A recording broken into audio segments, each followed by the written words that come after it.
Good day, Rebels. evening. Oh, yeah, we've got our notes ready. Recap from Faywin. Who are you happy with and unhappy with? So I am happy with Von Van, angry at Zaga. But they're happy with Von Van written in pencil, Yeah. just in case. Cool. And I have got an eraser here. Well, there we go. just if I need it. Well, here we are. That's all the running we need. We're ready to freaking rock and roll. Day 14. Oh, I remember where we were. It was on the evening. It was to come into the fresh day, as we are in Redvant. Redvant is nice and calm for now. You had got gifted a bottle of very, very distilled, delicious. We'll call it vodka-ish, vodka-like stuff. Oh God, I thought you were talking over me, Linkins. Excuse me, I'm doing a piece. As Redvant and the Red Hoods are happy with the state of Redvant. The pirate blockade, was removed after you helped reacquire the Sturge, seemingly chase off the Emerald, and then sink the Dragon Fang, whose Warlock Witch captain was nowhere to be seen. Although Otter did send a message to and have a little communication with yesterday, said witch. But yeah, that way the waterways are open, so trade can happen again with Redvant. The elves that were oppressing the people of Redvant, who are under some kind of death bloom, essence isn't the right word, control, we'll say control, have been removed. You murdered them all. So Redvant is in a little mini period of peace, and they were building up to a memorial service which will be held on this day being day 50, which is the day the amulet recharges as well, that Von Van has, where they will be looking to commemorate the lives that were lost in the death run, via the sicknesses that were happening, the people that were being mutated and whatever else was going on, that this month period is over, and there will be a memorial service held for those people. And the cleric of the group, Arta, has been asked to, if you would like, to say some words, as you have all been invited as honorary guests. Arta volunteered to say some words. Oh, you did volunteer. Good point. Yeah, no, I basically demanded. I was like, can I volunteered, and then you were asked just to make sure that you weren't going to say it out loud. I mean, that could have been Viper's motives. Who knows? Just ask him, and therefore you're not surprised when he goes, "I've got something to say." Microphone. But yes, so that is on today's date. As Bo gave you a rundown as well of all the goings on, he's updated map of druid plans, of notes from the elves, of his own notes and collections over the information you found, information on Bryn's original routes, and had redrawn up this map of the border forest, potential entryways, and presented it to you guys, so you could pick your plan of attack of getting into the forest, starting to survey the forest, find out what was going on, and getting a hands-on view. The druids of the air or the sky have been surveying the border of the border forest between the border forest and the borderlands. If that's not confusing, to look for people that were moving still, if anyone was still around, any weird activities. And the embers, the fire druids, were making their way from Orhearth down to the kind of southwest corner where the river meets the forest, where you had encountered the Nonna witch and some of the last guard, and they are opting to start their controlled fires, the controlled burning of the forest as their part in the overall plan. So Bo was kind of keen to get you guys off and moving. I think you found some information out. Otter found some information out on from the Warlock Witch on potentially a clue as to where to start looking for the missing artifacts. And you also had a message from the Bloodcaps, the Hobgoblin raiders who you met when you rescued Arta's fake daddy. I definitely forgot his name. Callan. Excuse me? Callan, not Gallon. I was getting the two mixed up. Callan, maybe? Callan? It's kind of... Wait, let me find his character sheet to murder you with. Oh, yeah, there we go. He's a nomad male dwarf priest of. I'm not going to try and pronounce the god again. Mahatmaduin. Your god. He's a priest of your god. He's a priest. No, he yeah. is. Yeah, he indoctrinated a young tiefling orphan that he found. The bastard. Ah, he looks after lots of people. So yeah. Indoctrination. Not indoctrination. He helped you, you know, shit. God is good, remember? So yes, you awake on day 50 into the last week of February. Spring is on the horizon, and you have a day to prepare. So I think we started in this morning of this day, but it's day 50. Von, you have procured some horses for the morning for when you leave after the ceremony tonight. Oh, I need to. So horses are prepared and waiting at the stables for you to head out towards, I think you were heading out towards the temple where the conch was found, and then possibly onto the hobgoblins. But today you have your final day for preparation. So if there's anything anyone wants to buy or do, let me know. Otherwise we can speed through the day, say you're all prepared, and the last thing you do is you packed up all your goods is go to the old bridge for the ceremony. I think Von used to join. Yeah, I want to head to Old Bridge a bit before the ceremony. Yep. And go down near where the actual bridge is. Yeah. Kind of sit down and almost like meditate, but to kind of do a ritual-esque spell. So probably just like 10 minutes, isn't it? I think ritual spells. Yeah. And I want to do commune with nature. Ooh. Okay. This is like a wish version of commute with your god. Depends who's more powerful. Probably nature. Yeah, your god's weak. Commune with nature. So let me just check what you get. Is it one of these ones where you get to ask questions about certain things? Yes. So you can gain knowledge of up to 3 facts of your choice about any of the following subjects as they relate to the area. It's like terrain and bodies of water, prevalent plants, minerals, animals, or peoples, powerful celestials, fays, blah blah, influence from other planes of existence and buildings. So I kind of want to see. It's a 3-mile radius. Yes. It goes out for on land. So I want to check whether there is any strong influence from other planes within 3 miles of us that could possibly affect the ceremony. Yes. So whether we may need to be prepared. Okay. Before we get into that, I wanted to say Zaga tries to sneakily follow Wombat. Nice. Roll a stealth check. Fuck, I haven't got my dice out. That's fine. Stealth. We do it after. D&D Beyond. Because it'll only be if he notices you or not.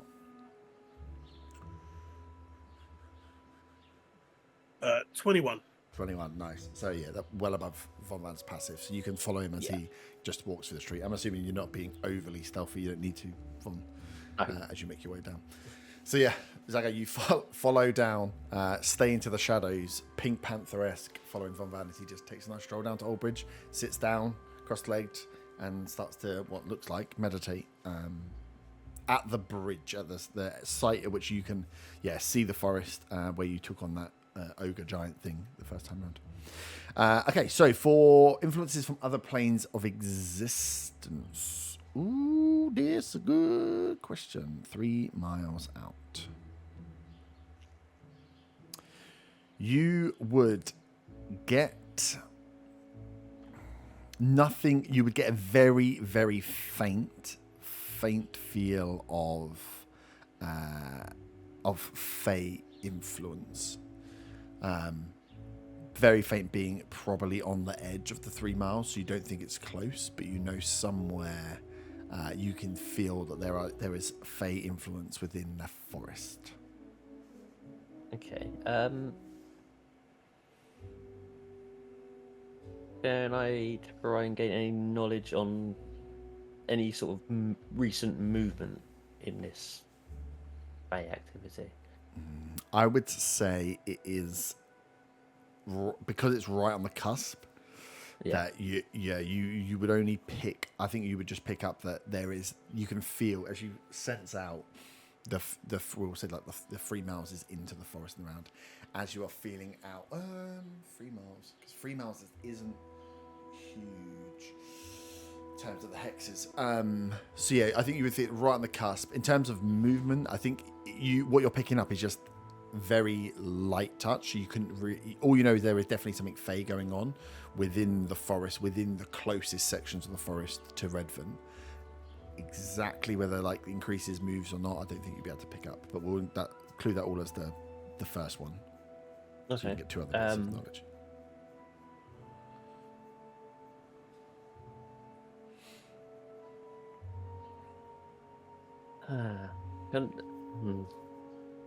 Again, I might go back to movement sort of thing. I don't know how well the movement stuff works really, but like kind of any heavy movement of animals. Yeah, so you would get let me see what I have just hidden. I would say that you get a feel that the forest is the animal life of the forest, kind of mixed with that fey as well. There's the fey influence isn't destructive. I think you would feel the oppressive presence of the death bloom. You would almost feel, as you reach out, you almost feel it contacting you, and it's kind of fighting through that initial. It's a bit like I can't think of anything better than what's popped right into my head. It's a bit like smelling food. Like you can smell a very strong smell. It's like I can smell bacon, but like undercut of the bacon, I can maybe smell that there's some egg cooking as well. So you're trying to ignore the bacon and just concentrate on the other bits. It might be terrible, but that's how my brain thought about it. I'm hungry. So yeah, you're trying to pick out the death bloom is there and fighting. I think you would feel that the fey influence and the animal presence, there is a fevered nature to them. There is a panic, and there is a fight or flight response from them. That there is an uneasiness of the animal life and this fey presence in the areas right on the cusp of this 3 miles as you get into the deeper forest. So probably just a little bit deeper than you ever went when you went looking for meadow the first time. You'd be going further than that on the cusp of that. You can just sense where there's this large current of death bloom. There's this undercurrent of panic within the animals and the fey. What is interesting about it is that you can feel them as separate beings than the death bloom. Okay. So it feels. But there's there's different fey beings in there as well. It's not purely the death bloom that's getting picked up with that. Yeah, so that's that. I think that's what you'd separate is you feel the undercurrent of death bloom. The fact you're picking up fight or flight and fear and movement and protection and survival from fey essence, from animal essences, like from the nature itself, like the normal kind of the prevalent animals of the borderland forest, means that they must be distinct from the death bloom. So there are beings in there that are not wholly controlled by the death bloom. Okay, that's good to know that there are still some things fighting it. Yeah. Rather than being controlled fully. So I think that's exactly what you pick up is that as you are to journey in, you don't think you're going into that would tell you you're not going into a completely hostile environment, but it's almost like there are beings behind enemy lines that are still fighting. Okay. Really can't think of a third thing to ask. We can hold on to it unless you come up with something after. Yeah. Okay. Yeah. We can say you've taken, like I say, it's a good ritual spell. 3, I would say for 3 miles. I can't remember exactly how big I made the hexes, but 3 miles. You're talking like 1 hex over from the hex you're in. So I'd say to flip it mechanically for when you're in the forest and you're going to move around and you're like, where do we want to move? Communing with nature would give you a feel to ask questions in like the 1 hex over from where you are is about where the 3 miles would cover. Yeah, no, I mean, this time I was purely more doing it for just to make sure that this ritual where everything's happening tonight could hopefully go Yeah. through fine with no repercussions. What? The day of- You You don't mean never know. more giants coming to kill everybody? Zaga is hiding and spying on Von Van Mm-hmm. and wondering what he's doing sitting on the ground like a weird elk.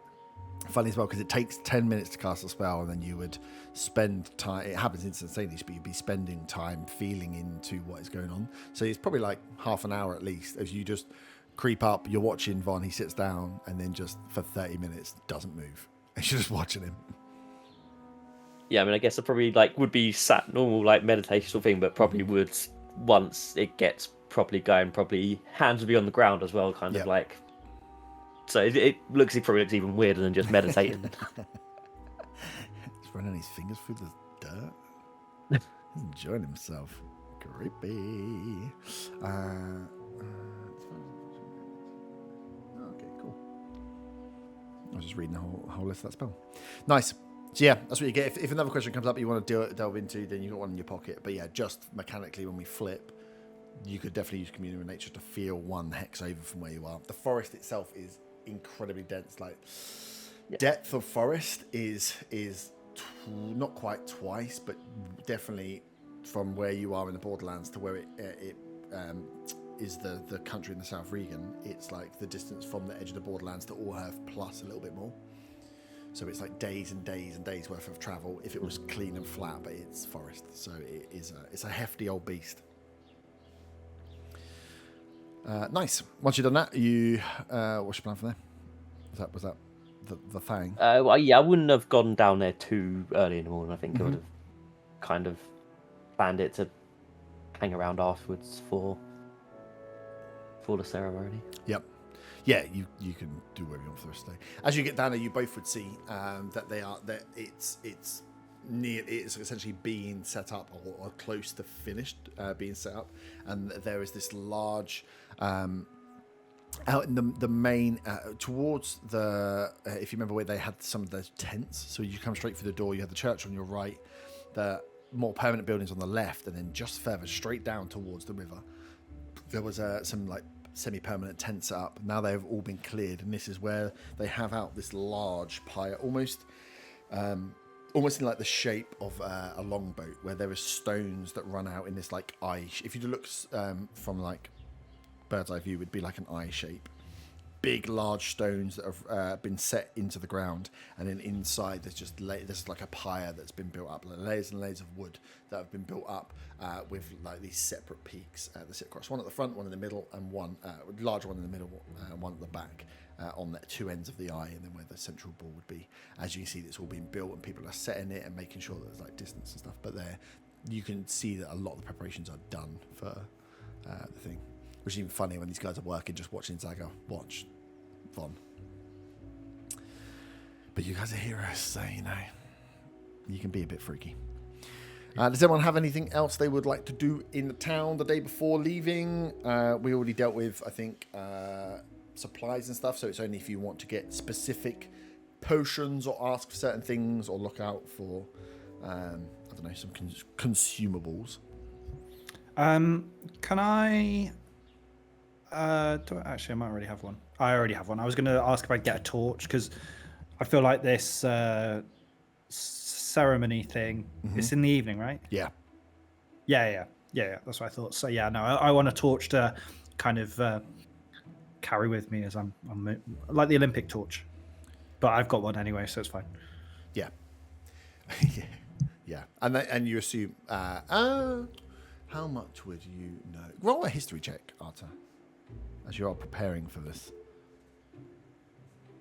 14. You have never seen a traditional tiefling burial, but you know some stuff. Mira probably would have asked a lot of questions of Callan when you were younger, and some of it you would have listened to, even if just overhearing rather than actively listening. So you know that. Yeah, so I'll miss some stuff. Yeah. There's some bits that you're just I'm not quite sure how this works, but I get the general gist, and you know that this is a typical tiefling burial. Is a bit like a Viking boat burial, but on land. So they usually set up pyres. They usually burn. The bodies aren't burnt. The bodies are still are either cremated or buried for the family. But these memorial services, when they have people to like commemorate people's lives and move on and look out, or large battles, whatever else, they were always these big land burnings. And Callan always spoke about how like magnificent these fires were when the tieflings were commemorating fellow tieflings. So you know a bit Even about better. what's about to come. Yeah. I knew it before even doing the history check. It's amazing. Yeah, I just thought I'd better check before. It'd be really funny to go in and be like, "This is a ceremony. You've come with fire, and you've come to a completely different ceremony." But yeah, you would know some stuff. But I don't think you definitely would never have seen one being with. Yeah. Callan. Okay. Nice. Does anyone want to do anything else? Get yourself packed and sorted. We will deal with you will see throughout the day a few people start to turn up to start getting a lay of the silent dagger for the preparations for turning it into a bastion. So definitely getting the pub bit up and ready as Red Hood employees are turning up. A few of them go down and check the tunnel system, see how far it is and get let down, and Bo can deal with those, or you guys as you're around. As you see Vipers, Red Hoods get into action, or people that they are employing at least get into action in joining the pub to the tunnel system of the Red Hoods, and just getting a feel for the size and scope if they're going to bring in carpenters, builders, whatever else to get these things up and running whilst you are away. Will there be catering at the memorial service? That is you have no idea.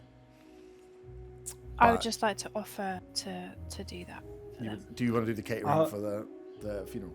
Well, I was going to ask Arta to create food and water, but I would don't like to have help it set it up. Okay, great. today. Well then, I'll ask Bo if maybe he has it. Just some finger sandwiches, maybe some sausage rolls, that sort of thing. But I'd Food and like water to is a spend my beige time banquet. helping set it all up. Okay.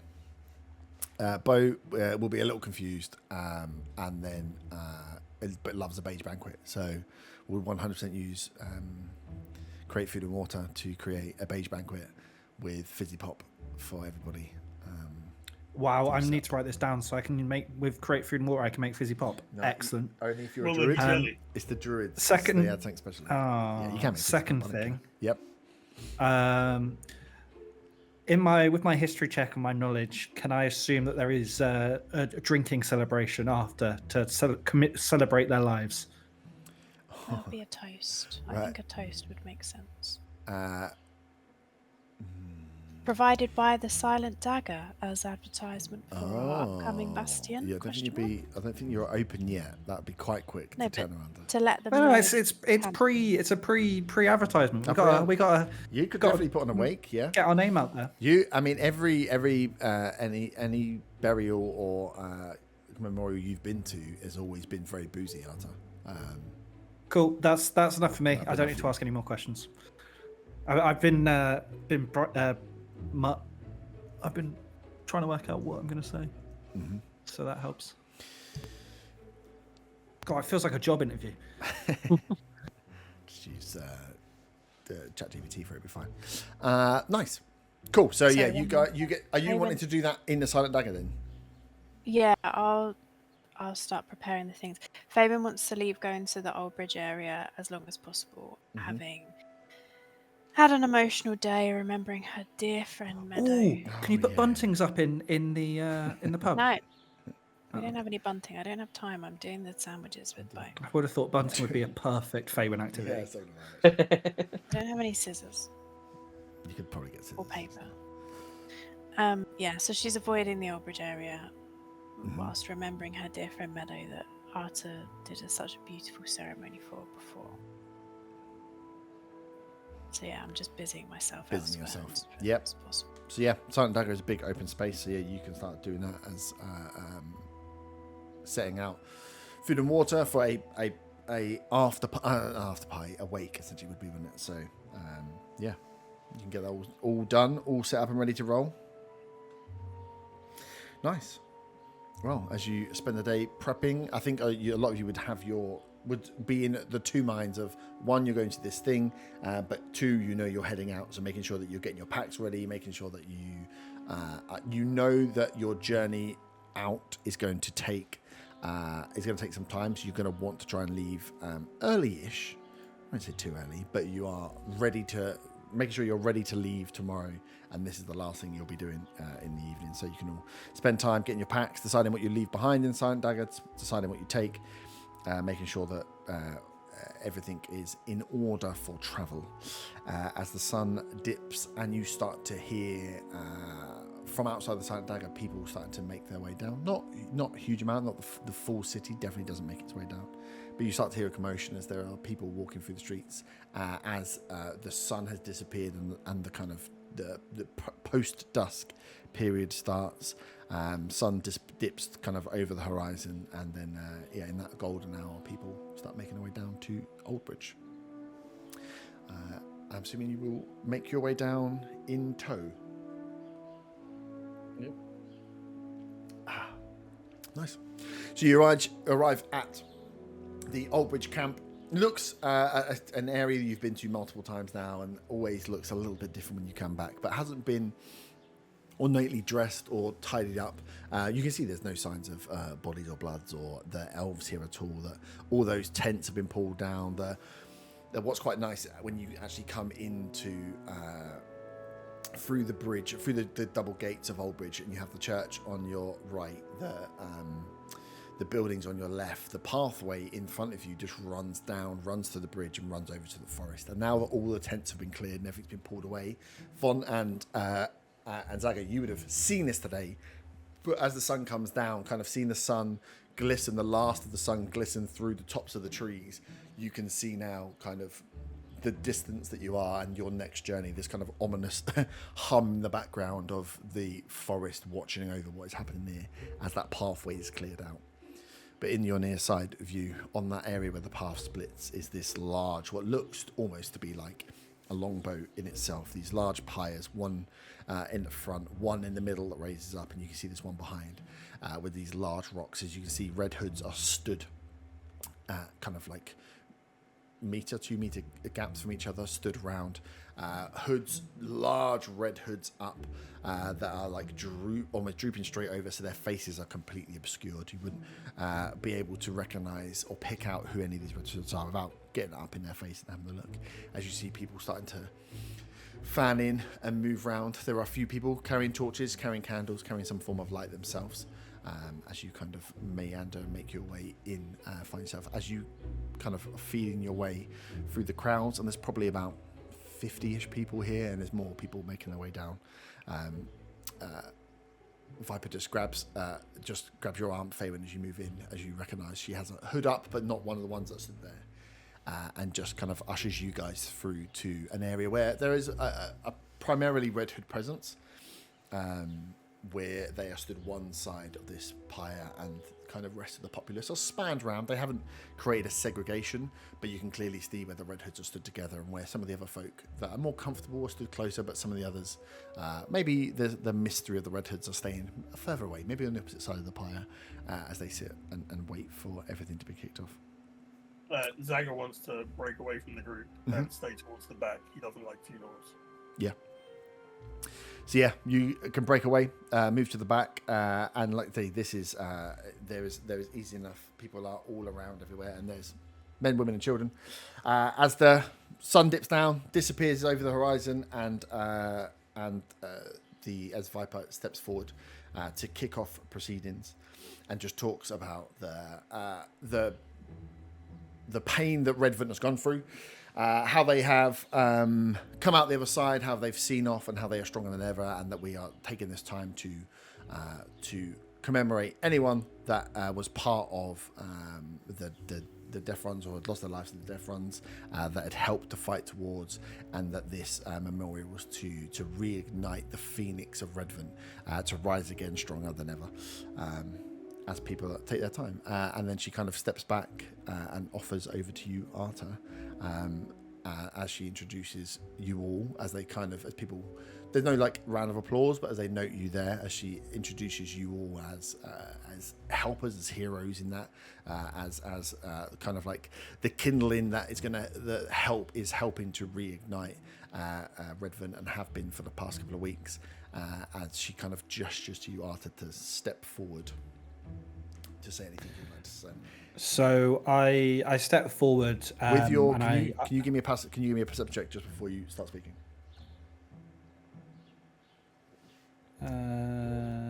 18. 18.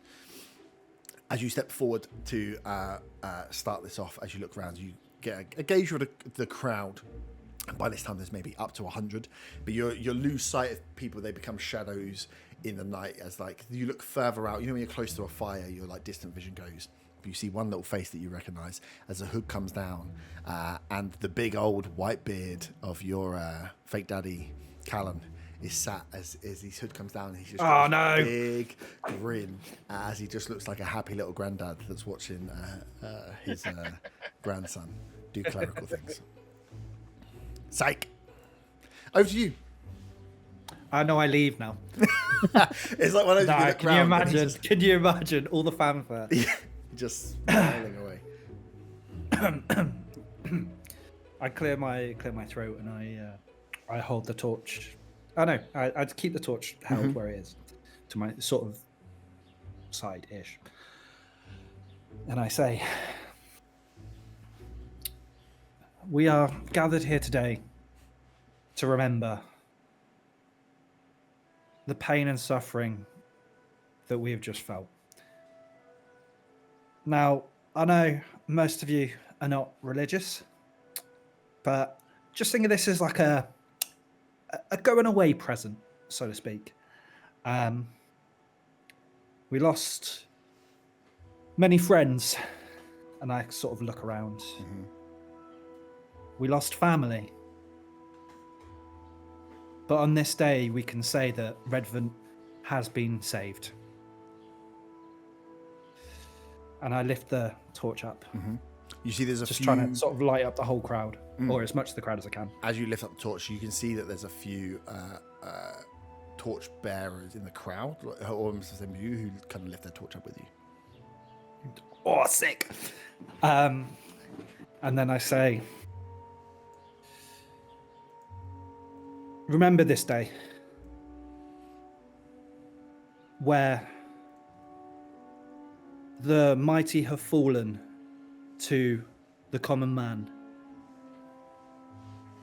Remember this day, for we are all heroes. Now let's not be sad.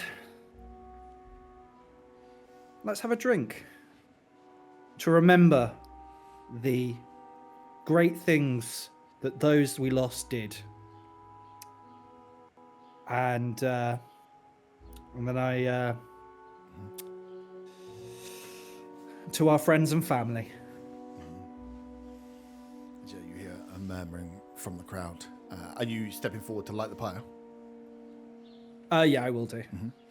You step forward and to your friends and family, you hear people murmur out as it kind of murmurs around as you go and place your lockdown. Some of the people from the crowd that had torches step forward to start to light, and then you see the red hoods that were stood with their cloaks up kind of kneel to the ground, and with your passive you'd see they pour out something, whether it be potions of some sort, something that has essentially a fire, like an alchemical fire. I can't remember what the freaking potion is called.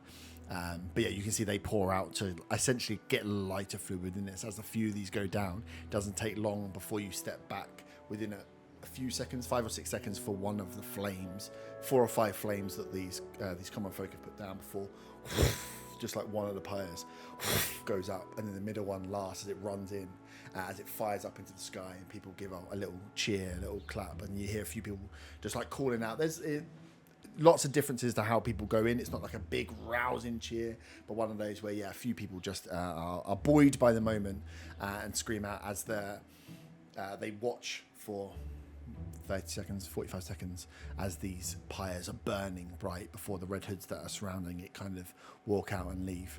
And Viper comes to you and says, that was really good, Arthur, thank you. And she says, it was good for a first attempt. A second attempt. Can I just retcon something? Yeah. I did cast thaumaturgy before I said the speech. Okay, cool. I forgot to mention it, but I would have assumed that it was assumed. But it just occurred to me that I never actually said it. Cough straight. As soon as you coughed, I was like, yeah, it must be thaumaturgy. Yeah, yeah. No. Drinks. I hear there's this great new pub that's opening soon. And I do like the most obvious like wink ever. As you turn around to wish your pie, as you say that, you just feel behind you, and you guys see appearing from behind Arta, working his way round the crowd, is Callan. As he's like, oh, my boy, you did so well, Arta. Oh, I can't believe it. He's finally... And he kind of waves to you all. He's like, oh, good to see you. As he's doing this, I just look forward, like, above him. I'm like, where's that voice coming from? Oh, I'm so proud of you, my boy. So proud, so proud. He's like, you did. Mama doing so well. You'll make a fine cleric one day. Oh, I forgot to mention, may their souls wander forever. It's Bugger. fine. It was good. For my first time was absolutely horrendous. You can't believe you did it. It was the second, but we'll skip past that. Oh, okay. As he is overjoyed as he kind of joins with you guys. So you see the crowds split off into different murmurs. A lot of the Red Hoods disappear off. A few of them stay around just to keep an eye on what is going on. Again, provide some protection if there's any required. They try to keep people away from going down to the river as well, just again to keep them away from the forest for now. As people start to split off into groups, you start to hear chats, you start to hear people sharing stories as the fires burn. These fires in this pyre is likely to burn all night long. So yeah, if you were wanting to ask or coerce people back for an after shindig, then you can do so.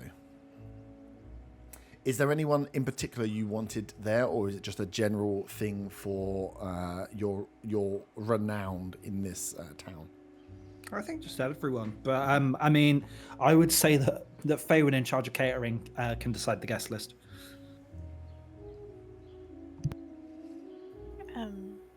I don't want to put people out.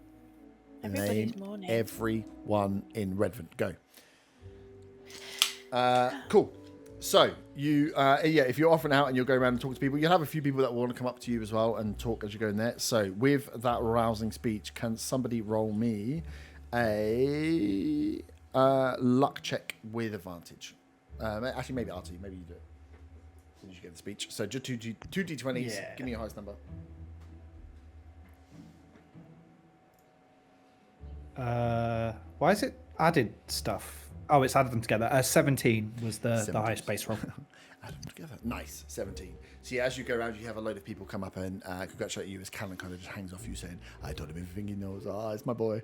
And the rest of you will have other folk come up and speak to you. People that you wouldn't necessarily recognise. A few people from the docks. A few people that saw you fight in the death run. As they all tell different stories of things that have happened, and a lot of them sharing some of the brutier guys, larger guys, come and tell you what they did during that death run fight as well, whilst you were fighting, trying to trade their stories. And as they do that, you can kind of start a movement back towards the Silent Dagger to share remembrance, give out food. Doesn't have to be alcoholic beverages, but they get brought along as it turns into a celebration of Redvant, and the people that come with you to the Silent Dagger have a very good time in the pre-launch of the pub, going back out with all their fizzy pop and beige buffet and all the booze that can be provided. You have to do a bit of a job to stop them stealing the wine stuff you left before. Sorry. I want to say that I have donated 5 gold to, actually no, 5 platinum to sort of the families that lost loved ones, as sort of like a charity fund. Are you saying you have, or you actually did? Yeah. I actually have. I've removed it from my thing. Wow. Yeah. I've got too much money. I don't know what to do with it. So I mean, give it to charity. charity at home. Is Faywin asking people if they want an autograph? Jesus. No, she's not. Zag will start going around telling sad stories about all the friends and family he's lost in the struggle against the elves. Yeah. To try and get money out of Arta. Oh, sorry. I'm trying to work out. That's twice I've done that. I think he's got a donation cup as he tells the stories. I was going to say, I want to ask people if my purple and gold suit that I was wearing, how it shimmered from the light, but I'm not going to because I think that that's not going to be okay. But I wanted to say it so people knew that I was tempted to ask it, but not going to. I think I'm regaling people of Tales of Our Battles. Yeah. And asking if they want a boxing match. Just like get the feelers out. I mean, on the DL, we're gonna have this as a pub, but there might be an opportunity to have a boxing ring. Are you wanting to fight? Especially those guys that came to you, the ones that came to you to tell you how they fought in the death run, and the one-uppers. I want to be Faywin, not me. Faywin wants to be running around, picking up dirty glasses and just sort of wiping the table underneath, considering that this will be our pub soon, and I don't want it to be a mess. Yeah, you want to watch out for people stealing glasses as well. Yeah, absolutely. I keep doing a quick count of how many are left. Okay. Nice. I was just trying to think if there's any. There's no one here necessarily that's going to give you anything rumor-wise. That would be useful. Do we notice Zaga's brothers there at all? Oh. I mean, free booze. I think. What time would it be in the evening? Would they want to go there? Probably not. I think as the family crowd start to thin out. So this is just after the sun comes down, February time. So what? It's like early evening. So once it gets into the like 9s, 10s, some of the families, some of the older people have gone home, and you're left with just the raucous crowd. That's the time you start talking about fight clubs. I think that's when the Scale Symphony would likely wake up and get ready to start moving about. They wouldn't have had much interest in going down to the memorial, but when they hear word that there's a free piss up, I think they definitely would make their way down to see what was going on. As they what did you were telling people about stories of people you lost? I think during I'm trying to get some of that charity money that Art's had. You realise it's hard to give it out. Have you got the hat of disguise? No, I don't have it. It should note that the money is going to go to not going to Zaga. You feel it's going to go to Viper to redistribute. Oh, okay. I offer Zaga the hat disguise to collect coins in for his tail. I didn't know if he was just going to. How many times did Arta accidentally give Zaga some platinum instead of someone that actually needed it? No. It's going to go to Viper to do stuff with. Yeah. Okay. Yeah. That's good. I'm just imagining Zaga being like disguised like Robin Hood in the Disney cartoon with a little cup, just walking around. Why is that elf so short? That's what I want to know. Art is trying to do some really nice cleric things, and you're all just trying to rob him, and it's not right. What do you want? No, I was saying that's what I imagine Zaga's doing, not what I'm doing. I'm not trying to. No, nice. But yeah, I think as you're trying hard to get charity money, then you realise like that it's Arta the one that is talking about giving out money, and they're not going to do it here. So you give up. But as you're finishing one of your stories, you hear, "Dad, what a crock of shit! This guy lies all the time. Don't listen to him. God, Zaga, what's this? You throwing a free party? Don't invite your brothers, man. Fuck you guys! That's what I thought. Honestly, all the things we do for you, and you don't invite us to a free party. God damn it. You gave away my bagpipes. Get out of here. You're Leave. so selfish." Oh yeah, the bagpipes. Yeah, they're like, "We'll leave when we're ready to leave." You can see him starting to hand out flyers for the gig they're about to perform this evening over at the other pub in the Druid's Grove. I want to cast Dissonant Whispers on. I rolled on that one. Yeah, as you see them starting to hand out things, you one by one cast Dissonant Whispers. Like, okay, fuck, why are you gonna be weird, man? You're always so weird, doing mind stuff. You've been hanging around with these elves too long. Get out of here! Get out of here! Scat back. Freeloaders! Druid's Grove tonight. Free drinks for anyone with a voucher. They're like Megalith promoters. That's what they've become. Come and see the famous Van of Druid's Grove. He was there. A guy got eaten. We don't know by who. Wink, wink. That's the encounter. Nice. So yeah, you host a lovely event there with money being given to Viper to help the rebuild, plus. Let me just write down what I was going to write down because I can't do two things at once. Then we'll use that to bolster any of the roles that you do for the bastions, any stuff that comes through. But your renown in Redvant will increase. This would have been a successful evening for you as an adventuring party with a semi-base here now in Redvant. And if the Silent Dagger is to reopen very soon as a pub, you have definitely given it a very good launch. With this event here, as people, you hear some people talking about how they never came in here. It was like always a dump, blah blah blah, and you can start to seed and talk about things that are going on there. Also, probably make some connections to find some people that might want to come and work for you as well. So a successful evening all around as the pyres burn in Oldbridge, illuminating out into the forest, the area on which you shall be shortly turning to. So yeah, we've put the pub in there. We've got a couple of other special facilities we can add to the Bastion. I shall send you some information on, because I had a brainwave. And the evening commences. You can get as drunk as you like. What is your plan for waking up in the morning? Does anyone coordinate? Or are you just letting it go as it goes and you're going to make your way whenever you awaken? I accidentally said the P word. Have we told Bo that we've got horses from Van? I would say probably. But Bo won't be coming. Bo's not coming with you. No, I know, but just to kind of rest his mind that we're actually doing it. Right. I guess I'd relay it to Bo. Mm-hmm. Yeah, I think We will definitely be heading in the morning. Yeah, I think his question would be like, straight to the forest on horses into the forest. That doesn't sound like a good idea.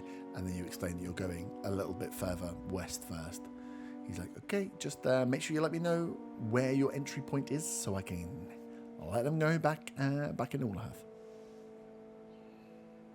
And if Faywin's with me, I will telepathically say to her, should we leave once? I know what happened last time, but should we leave the Sending Stone with Bo so we can contact him?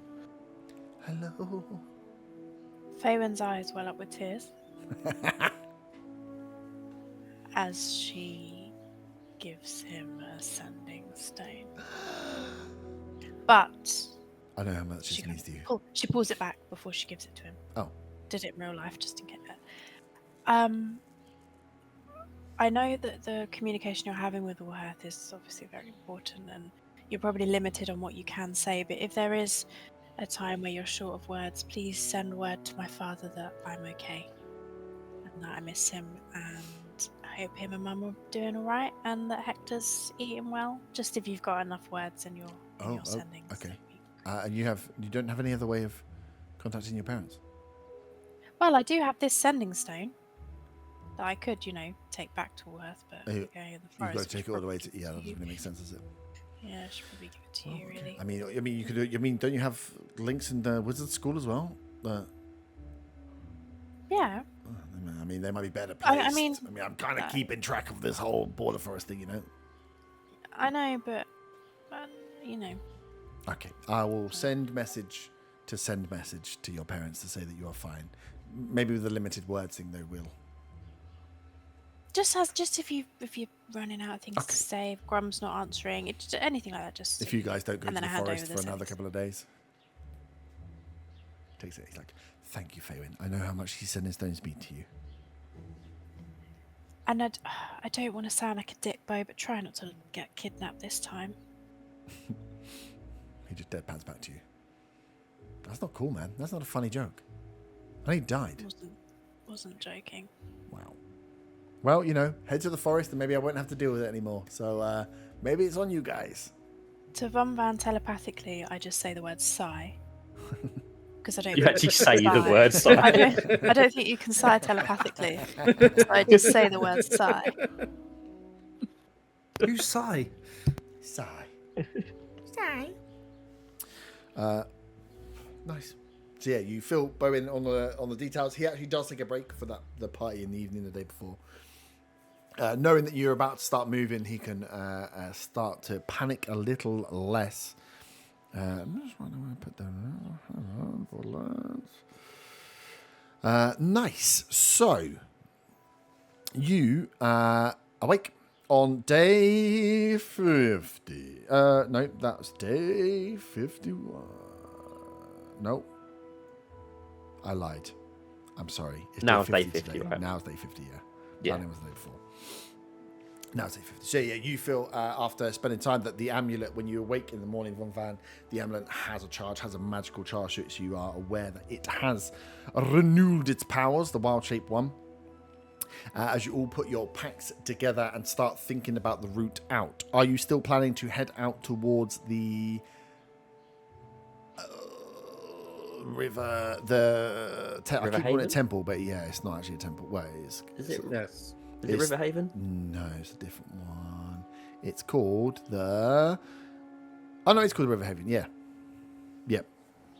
The River Haven, the sanctuary that was in the north of the river. So you know that route.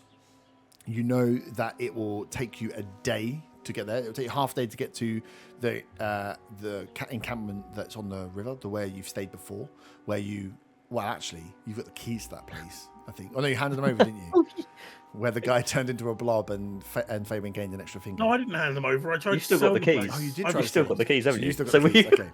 So you have the keys to that place if you want to stop on that half day. So it's up to you on how you want to do it. Half a day it will take you to get there because you're on horses. It will take you another half a day, if there's no problems, to get up to the sanctuary. You'll then have to hope that you can stay in the sanctuary, or you can carry on riding through the night and risk taking exhaustion by not sleeping. It's just whatever your plan is. You can just ride straight through, or you could ride half a day, stop, get a fresh day, ride again. It's up to you how you want to do it. This is more just for planning out the days. But yeah, you know you could get to on horseback. You know you could get to the River Sanctuary, the River Haven, in a day. You just have to hope that you could stay there after getting there. You know, Liriel. So it's not though. I think you stayed there last time as well, didn't you? Pretty sure you did. I'm pretty sure you stayed there overnight. So you know that you stayed there before, but yeah, you just would be gambling. If you can't stay there and you need to get away, that you will be riding into the night, which takes an exhaustion check, a con save, because you won't be sleeping if you want to get somewhere safe. And then looking at it, I think it would be across the borderlands,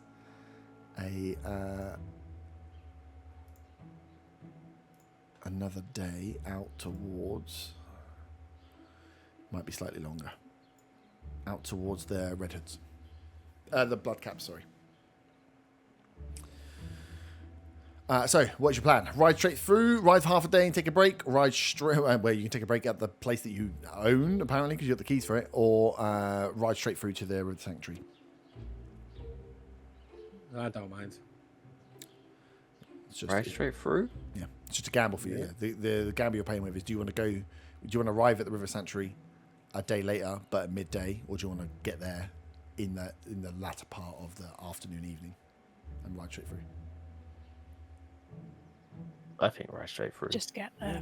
Yeah, we'll ride straight through. yeah. So if it's going to take another day for the next journey afterwards, then doing a half day, we're going to be travelling through the night otherwise. Yeah. So if you want to power through, so the traveling, you know these routes, so the traveling is pretty it's pretty easy. You know the biggest threat in the Borderlands was the Bloodcaps. So when you bump in, you're kind of hoping to bump into them actually because you know them. So you will travel pretty quickly. This is all just about planning when you want to stop because of things like riding through the night, which increases danger, or riding through the night because you've got nowhere to stay. Long rest can only be achieved if you're in somewhere safe. You can sleep and camp up somewhere overnight, but you'll only be able to get a short rest, and you'll be rolling checks to see what happens in the night. So there could be a boogeyman in the night. But yeah, to get a long rest, you need to be somewhere that we're deeming secure, which would be like the Sanctuary was one, somewhere that you can lock up and is safe, that we can say, okay, you would be safe enough to take a long rest in. Oh, Zaga has completely forgot to tell everyone that he's prepared the tiny hut spot. Perfect. That makes a big difference. Nice. So I'm so shook by that statement from Zaga. Zaga's mind face. There was a piece when it's like, if you had somewhere to stay when you're traveling for a hex core, it'd be much easier. It's like, but you also might have Zaga not do it. Who's the only person I think can do it at the moment. So it could be really easy. It could be really hard. The whole part of it could be quite difficult. So you ride on through. I can't stop drinking this 7-Up and it's so burpy. You ride past through the Riverside trading post. You can see as you pass through with passive perceptions, you can stop and stuff if you want, that It looks pretty sheer. Shop is still shut as it was shut before. You can see that the warehouse, the warehouse where the boats run through, where the canal boats kind of run from, seems to have some life in it. The front doors and stuff are closed here, but as you ride through, you can see that there have been boats that are moored up that look like they've moved recently. They've not been locked up completely, and you can see that the River's Rest Inn is closed, seemingly sharp, seemingly locked from where you left it before. And riding through, this just looks a little bit desolate out here now. No one seems to have taken hold of the trading post to bring it back into any sort of repair since you passed through. But you carry on across the river.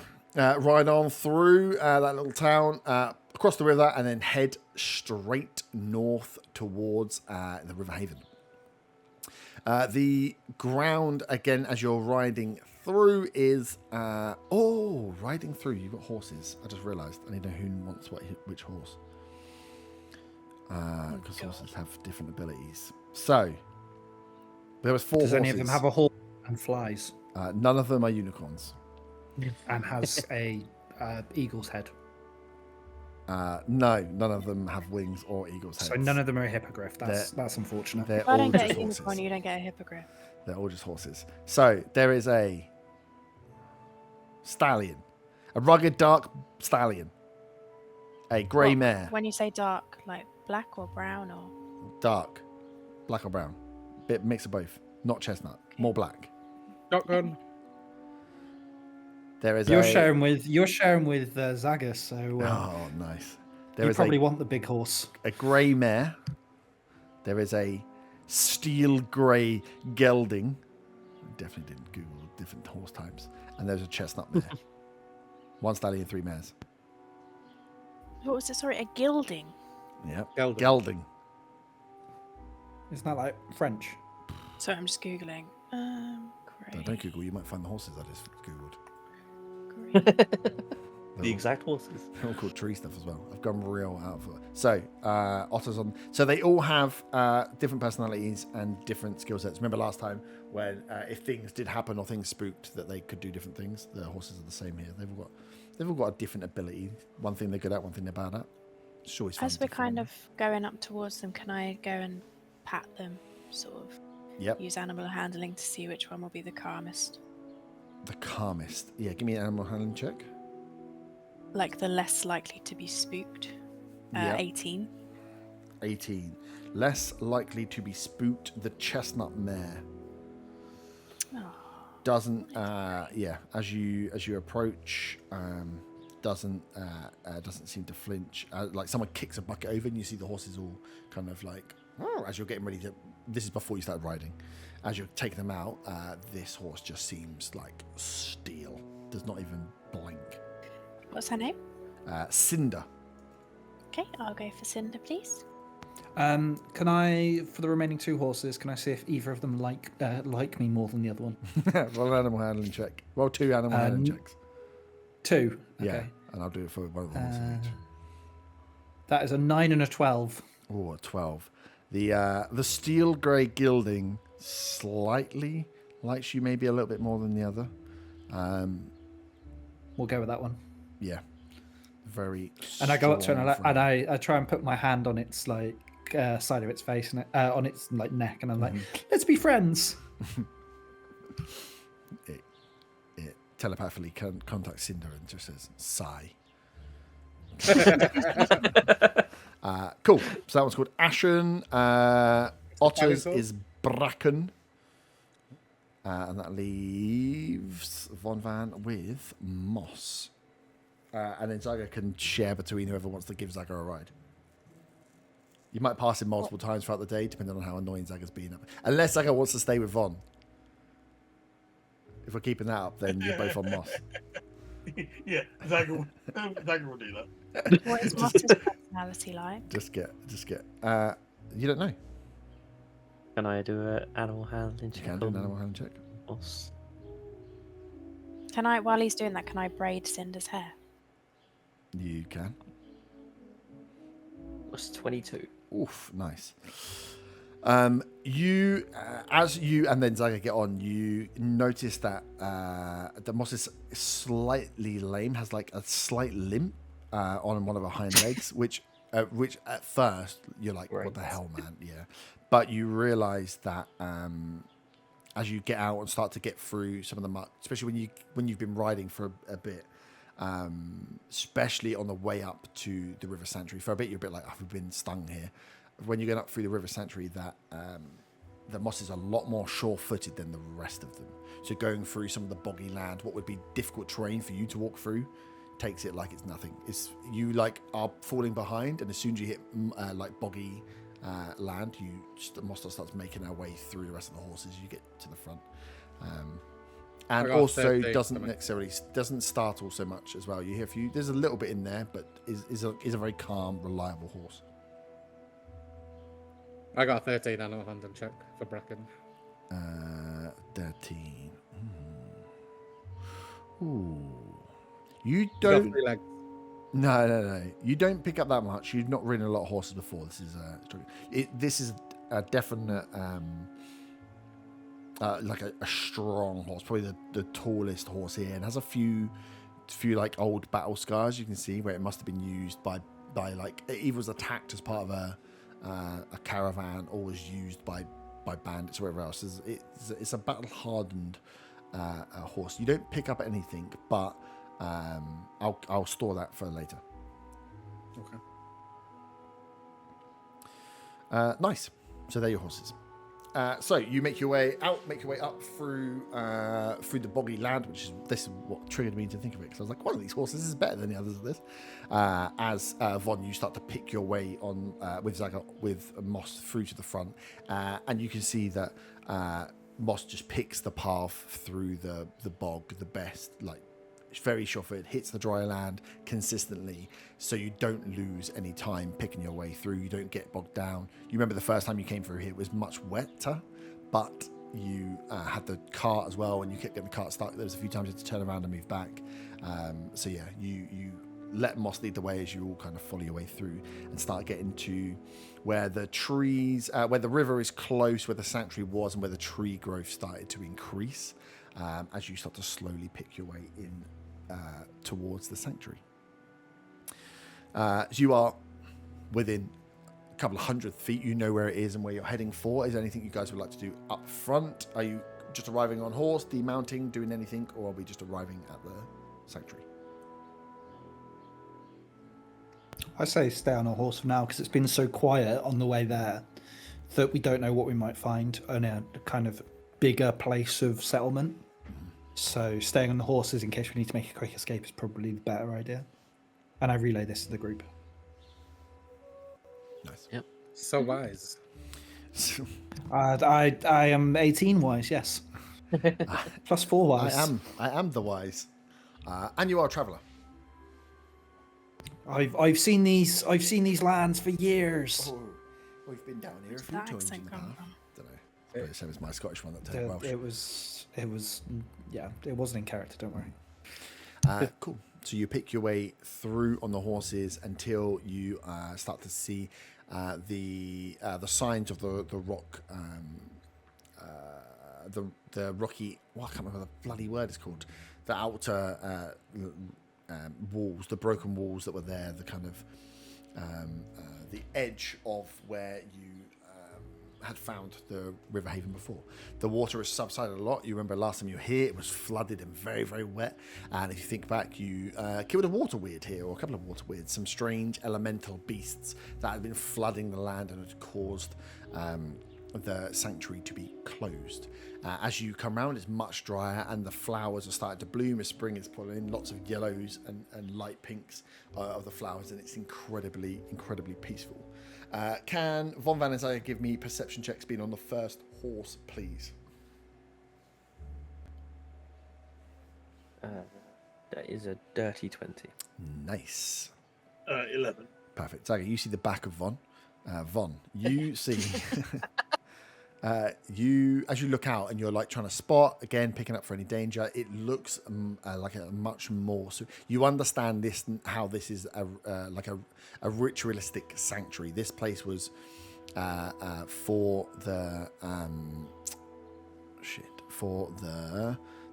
Thorn family. So the 3 families of the Borderlands. For the Thorn family, this was their for 2 of the families actually, this was their like their version of a church, and you can see now how that could have played that role. Very contrast to when you were there before. One thing you do notice, however, though, is in that central stand, the central stone plinth, you notice the door is open. The door that was, you had to find a way of putting the lever in and opening before, that door is just left open. So as you come round and start looking around, it looks very peaceful and serene with the Dirty 20, but you can see the doorway down to where Lyriel was living is open. Okay. I'll relay that to those behind and start to dismount as we're getting a bit closer. Hey, we've been here before? Yeah? That's where we saw Grandma. What? When we fought the water elementals, do you not remember? And then there was the lizard lady. Saga, it was only like less than it was like 2 months ago. Like, I know you've got a small head and therefore a small brain, but it was only two like with 2 months ago ish. Wait, this is where the lizard guy lives? I don't remember a lizard lady. There was an old lady. Yeah, Grandma and the lizard man. I don't think she was a lizard, though. Nope. Are you sure you're remembering properly? The grandma wasn't a lizard, she was an elf, I think. Mm-hmm. But she was being protected by the lizard, remember? Was she an elf or was she a tiefling? Nah, she wasn't elf. You weren't even here then, Ottar. Yeah, you didn't even exist. I'm when asking. it existed. You didn't even exist here. You were out on the seas. You're here to It help. was just a figment of our imaginations at that Yeah, point. the only You weren't person even who a hasn't figment. the only person who hasn't been here is Otter. So yeah, Otter, as you come around, You were this just- is strange. Look, it's an outside temple area with all these plants growing around, a river flowing off just to the side through, and then this hole that's dropping down. As you're looking around, like, what the hell? Like, this is a temple. This is where this thing is. But yeah, for everything you're experiencing, this is all fresh for you. Should we go and see if they're in? Because that was the door Yes. inside, right? Yes, I'm worried that with the door being open. Well, anyway, well, let's just find out. She may have just, I don't know, ventured out to get some supplies. I can send John in to scout it. He's a wood pigeon today. John sort of flaps his wings. You want me to do that? We could send John down first. It'll be Go good on, to get John. more information, yeah. Go on, John. Off he goes. He's delighted. Go on, my son. Always me. Daddy, I'm always going in first. Oh, why do I have to get... This is how John should sound. Oh, me again. Okay. Down I go into the danger. He's not Eeyore. He's a pigeon. Oh, I don't even get fed like the fat one. You got to stay with mummy and daddy. Cool. So John flits off into the hole. Roll a perception or investigation. Well, I'm just looking at him. So I rolled a straight 17, and then I'm looking at him, and it says perception plus 12. That could be correct if you've picked... What did you pick? Hawk? Yeah. Yeah. Good with the So it'd be eyes. 17 plus 12. Yeah. You know, Blimey, the I'm idea gonna of get Just some sounds more. like a Zaga roll. Remember, it does. Remember when I was like, if you pick different things, they have different abilities and they're really good, and you were like, yeah, I'll be a pigeon. It's like, cool. This is the thing. I Well, was no, talking he's about. in the form of a hawk. I know I'm going to that- roll again in case I get an nat 20, just because I didn't. So it doesn't matter. So 17 plus 12. Plus my proficiency, I think. I think 12 might include That's- everything. Okay, fine. 17 plus 12. Otherwise, you'd be adding. What the hell? You'd be That's adding what I 16. mean. Yeah. It feels like I a think lot. that's So everything. 29. I think it's everything in there. 29, nice. So, yeah, John the... what did you say it was? Hawk, Wood but pigeon. also a wood pigeon. A wood pigeon. Why not? Wood pigeon. Got one hawk wing, one Yeah, pigeon wing. yeah. Well, because we're going into the forest and he wants to blend in. Is The your face of a hawk and the beak of a pigeon. Yeah, He's a horrible looking beast. But he flies in, down, and is quick in and around and scopes out what's going on. Can see with that ridiculous roll. The door is open as he shoots down into the living quarters and around, and can just see that things are completely trashed everywhere. There is that would be such a ridiculous roll. There are specks of blood on the floor. All the books have been pulled out from the sides. The beds have been turned over, and you can see there is a. Would you be able to see? You can see that there is a door that is closed at the back end of this living quarters. When you came in and spent time here before, you were never shown into like any other rooms than this one here, this like living quarters area. But yeah, as you go down the stairs and into that living quarters, you can see that there's a door at the back that is, you can see is like not like a secret door, like secret door, but it's like built into the stone wall, and it's almost closed, slightly ajar, just enough that John can see that there is a door here, and it's slightly open. But yeah, looks like it's been completely turned over. As he Is shoots there in, any signs of life? doesn't see any signs of life. Doesn't see, just sees blood. Sees the books that have been like pulled off the wall, on like shelves that have been smashed, beds that have been turned over, and then yeah, this doorway at the back that is just. And he can't see in that little cracked open No, doorway. it's like this because of the roll being so ridiculously high. He wouldn't have seen it. He's just caught it as he's gone round, and you can see it's almost like a secret door that's just been left open like half an inch, so you can see it's cracked. So John comes up all flustered because he loved Grandma. He did.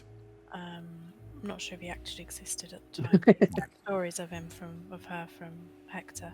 The fat one told me about him. Yeah. So I let them know. I let the group know what he's seen, but also about the door that's slightly ajar. And I say I'm concerned that maybe she's in there, or the thing that trashed the place could be in there. What do you want to do? Otter sort of starts to step forward towards the entrance, but then stops himself and says, "It's probably best that somebody who's been here before goes before I do. Just we don't want to startle anybody." I'll go. And I'll follow Faye's feeling Faye. brave. Fayeman will go first because she's worried about Grandma, and also the fact that there's books all over the floor. Yeah, it's a big worry. I will make sure the horses are tied up and then follow. Yeah. Nice. So you head down first, down the stairway. So this open doorway is like a large stone spiral staircase that comes down and opens up into this room. You can see where there are a lot of the light would be normally be lit torches in here, but you can see where they have a bit like the Mines of Moria in the Lord of the Rings. There's like holes. There must be holes in the above ground where light shafts of light kind of make their way in and are reflected in. So there is enough natural light in here for you to see, but it just takes a second for your eyes to adjust as you come down and make your way to the bottom of the stairway. Are you creeping in? Are you walking in and announcing yourselves? John didn't enter stealthily, I'll say that. No, yeah, no, I was just going to go in as normal. Cool. As I'm walking past, I want to sort of look at some of the things that have been thrown on the floor Yep. in a little bit more detail. I don't think it's going to give me anything necessarily, but just looking at whether these are the sort of things that Grandma would have had, or if they're other things. Give me an investigation check for that. Yeah. Again, as you both make your way in, kind of like not sneakily moving around, you can see, and this looks like, especially Otter to you as well, just looks like a robbery. If anything, it looks like everything's been turned over. There's something. Someone's been looking for something here. This isn't just mindless vandalism. This is looking for something. A lot of the books are open or torn in half. The way that the beds have like been flipped over, it's like a full turning over of every nook and cranny in this place. I only rolled a 9 as I approached the door. Seeing the sight of ripped books, just too much for you. You can't concentrate on it. Far too much. Knowing this place is connected to Conch in some way, do I get a sense of any that, though? Well, this I is don't why think I assume- told you. Well, you need to explain why you're here. I would Yeah, assume you you said we did. got You it did from tell me, here. yeah. Oh, I didn't tell you her name, did I? Okay. No, No, no, just no. tell me. Yeah, Do I sense any kind of anything from the conch? Does it emanate any kind of power or anything like that? Give me an Arcana roll. Is anybody else making their way in as well? I'm making Yeah, my way I'm- downtown. Yeah, Sorry, downstairs. I'm gonna head towards where the crack in the wall is, where the door is. I got- Okay. Sorry, go on. I got 12 for Arcana. 12. So now you, you sit and hold the conch and try to essentially draw from it some power, some feelings, some connection. Like what is missing? How is this a link? How does this work? As you're feeling it, you don't get anything. Vaughn, as you make your way through and towards the towards that door, you're gonna like past Faerun, past Otter as he is. You can see a shape, like a fist-sized, almost deep, dark purple ball that is just floating close to Otter. You see this in your blind sight. Yeah, I was gonna say yeah. Yeah. So just a floating. Say, what is it? A floating orb? Yeah, looks like almost looks like a crystal ball floating in the air, but it's deep, a little bit smaller, like fist sized, and it's like deep purple. I will telepathically say to the rest, there are things here that you cannot see. I think we're being watched. Telepathically back. What do you mean? By who?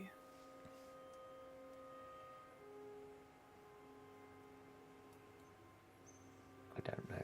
Like pixies or But- something? Like, what do you mean that we can't see, and how can you see? How do you know?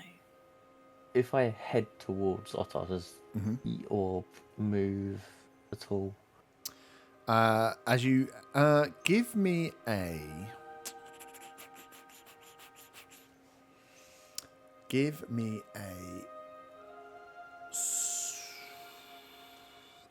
deception or performance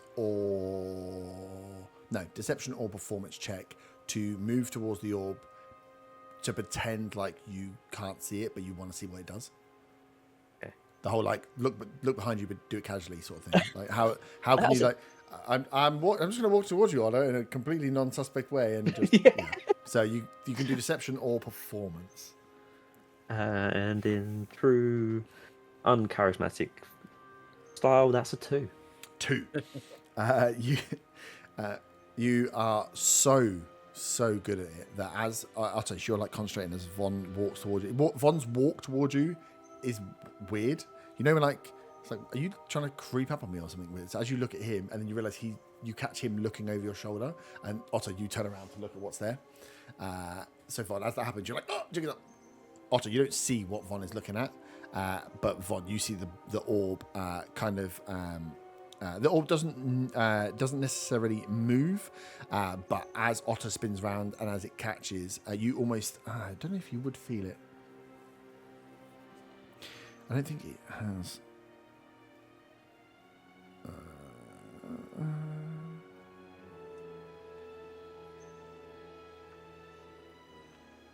No, it just look like an orb floating around his head, so it doesn't have like an eye or a face or anything else on it. So as it's floating there, as Otto goes to look up at it, and you then realise that you've given up and he's looked at it, you after like 2 seconds disappears.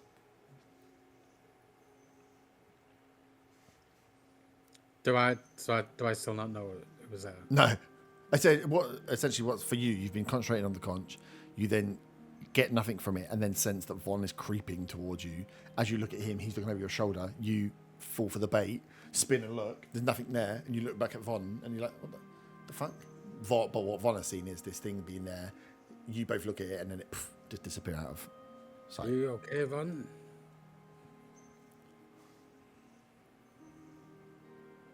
Von, Yeah. you good? Yes, I'm fine. Okay. You're just kind of looking at me funny. And I wipe at the orb. I mean, it clearly knows that we know it's there now. Yep. Whatever it is. So I'll just swipe at it. Does anything happen? No. See, for you, even down blind sight, it's not there. So as you swipe in that kind of area, you don't meet any resistance. I say to Faerun, seeing Von do this, Yeah, he's just swinging it, Von. swinging the quarterstaff at a spider. There's not there.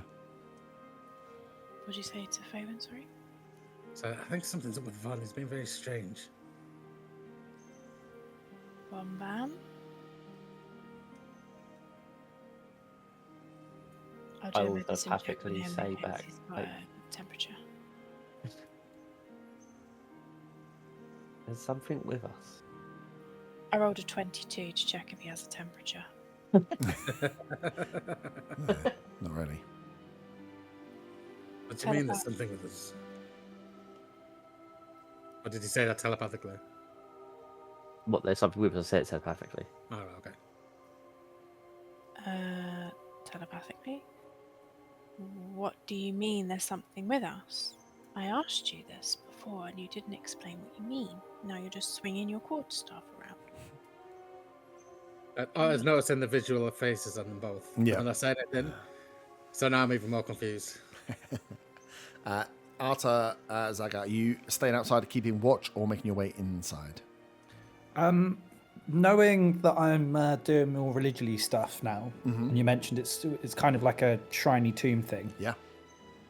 Can I do a religion check to kind of get an inkling of or a history check to kind of get an inkling of how old it is, what god it's or what deity it's to? Yeah, either one.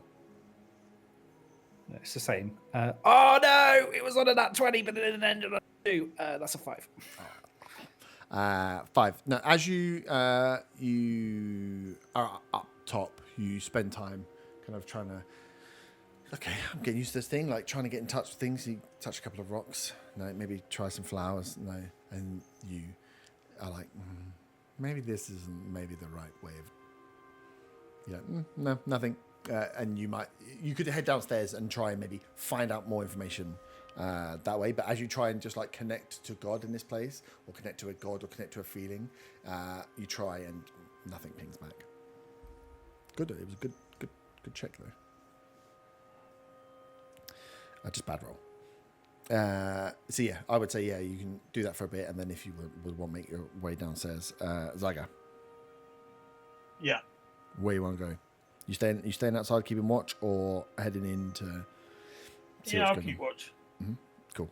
Give me a perception check. Just a general. Oh yeah, these always go so well. Yeah, you are the best person to leave on watch. I just rolled a net 20. Fuck you, man.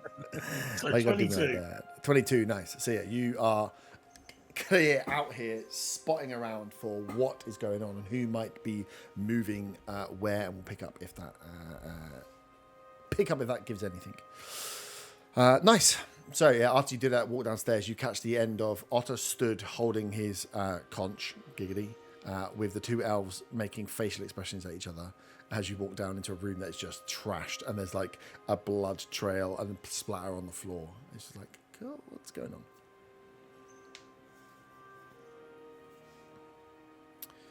So what would you like to do? I don't know what's up with these two Arta, but they're acting very strange. I mean, isn't everyone usually acting strange around here? That's kind of I'd be more concerned if they weren't acting strange. There has to be at least one person acting strange at all times. Yeah. And it's not me today. And then I do a spin. Mm-hmm. Just because Clearly I felt like I was being too normal today. I will Faven would relay to Faywin that I did telepathically that I seen a purple orb.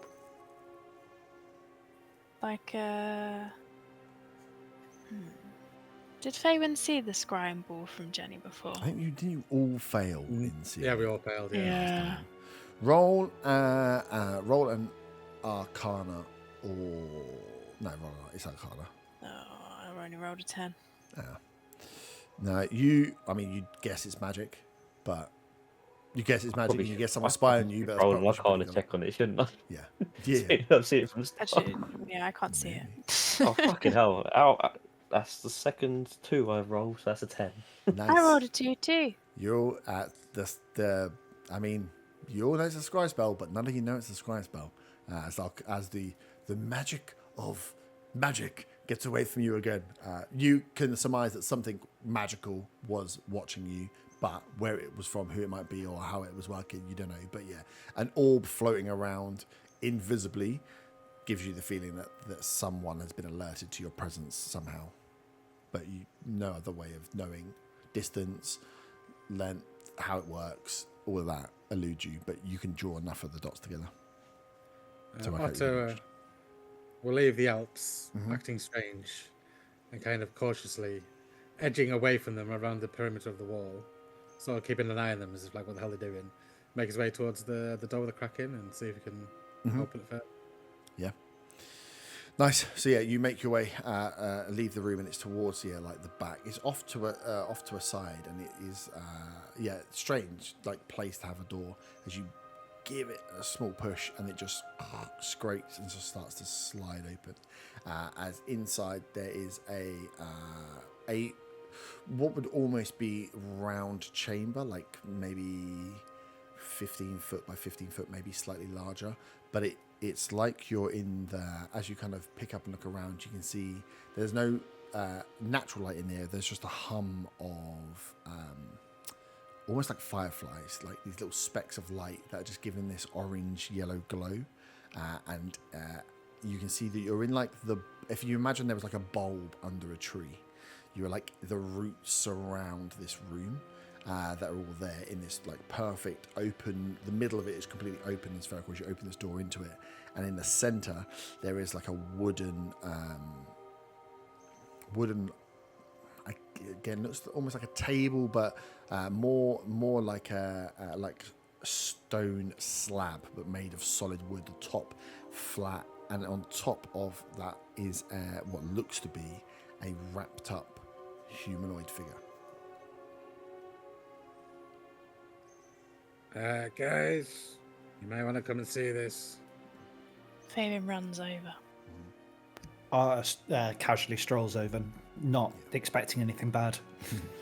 Yeah, as you all kind of peek into this room, you can just see the slow movement of these like firefly type lights in the sky that are just hanging there, and then nothing else really adorned in the room, just underneath the roots of this tree, and then this body wrapped in this like vibrant, looks to be like a vibrant pink cloth.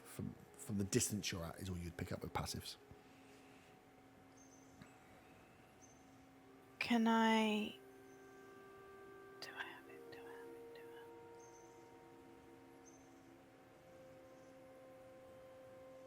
Piss. Do you have piss? I don't know. No, I was gonna do traps, but I don't have it. Fabian's gonna go in. Is it? Did you say it was dark, or is it lit up enough that I can? It's lit up enough that you can go in. It's low light, so it's a bit like your eyes adjusted coming down here for the first time. Your eyes adjust again going into here. It's like the light overall is this orange glow. So you go from bright daylight into like an orange glow of a room. So it takes you a while to adjust.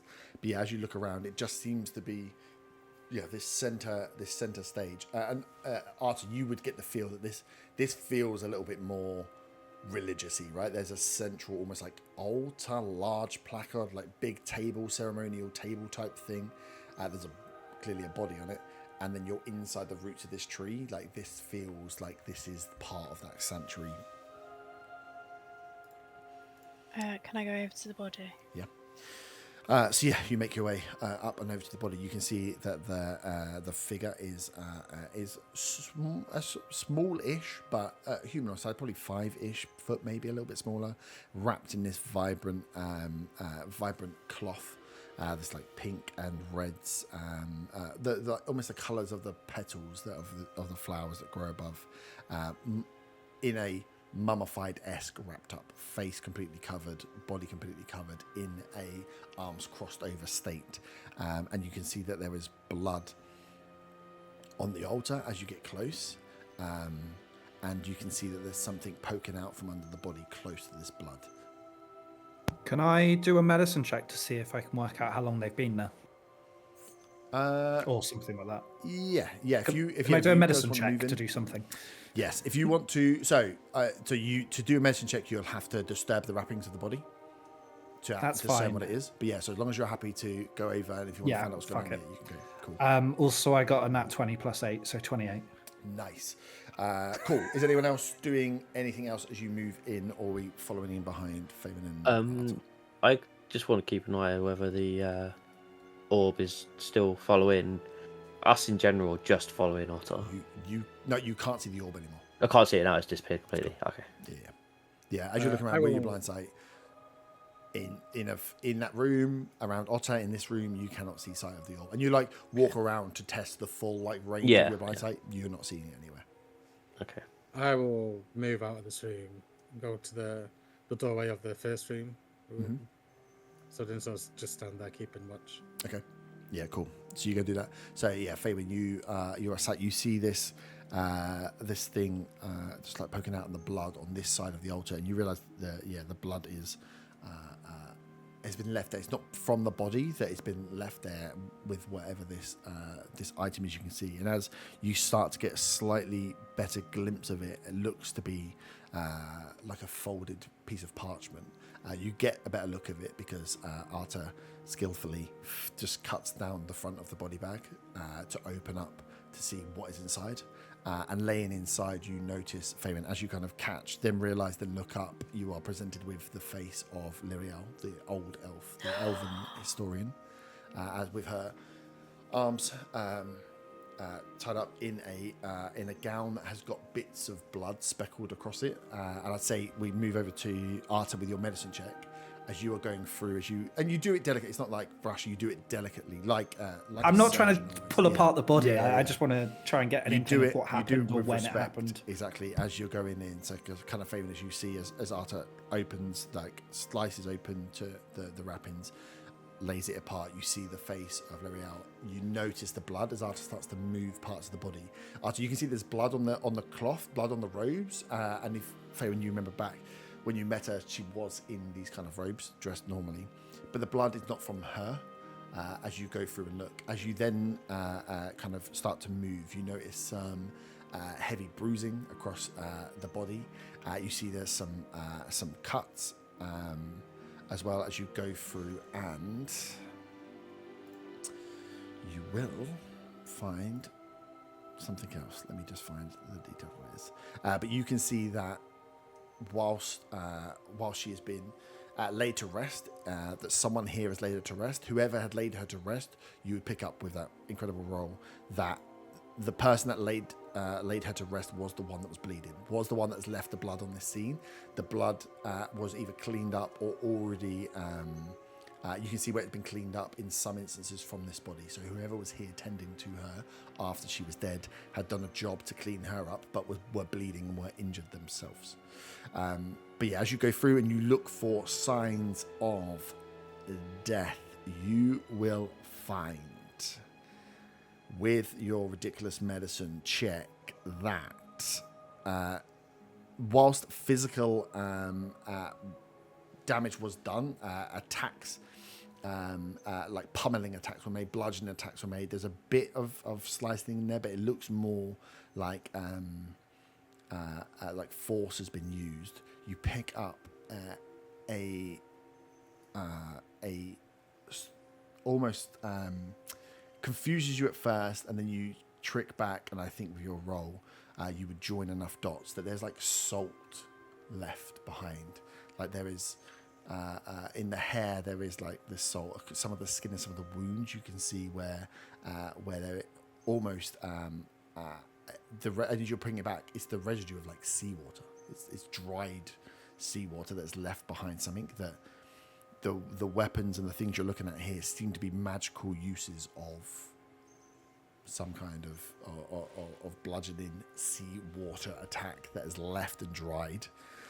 Explains why some of the blood that has been gone is gone away as well. Some of the wounds look strange where the salt had got in and started to heal them. As you go through, it looks like this person has been bludgeoned and murdered, potentially like tortured in some way before. It wasn't a quick death, but this far inland, seawater was used.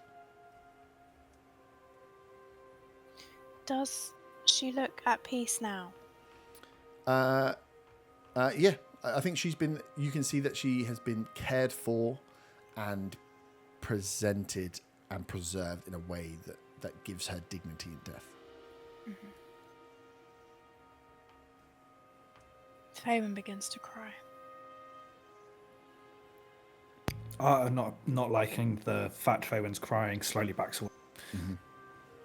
What happened to Arta? Incredible roll. I obviously pass on everything that's been said. I'm not going to repeat it word for word because I will not remember it word for word. Mm-hmm. But I relay to the rest of the group kind of what the situation is, what I was able to discover, and kind of sort of ponder the question, what does this mean? So, yeah. Because obviously seawater this far out. Yeah. As you'll go through, and hilariously, Otter's in the other room. So it's you and the elves in here as you go through. And only Fabian, I guess, knows why Otter actually really wanted to come here. Yeah, you did a real good job. Only Faven knows what. Sorry, why Otter? Why Otter wants to come here? Yeah, because you don't know about the conch, do you? No. Okay. So I'm very confused. Yeah, you guys have turned up here because Otter wants to come here, and then found this. It's like, what the fuck?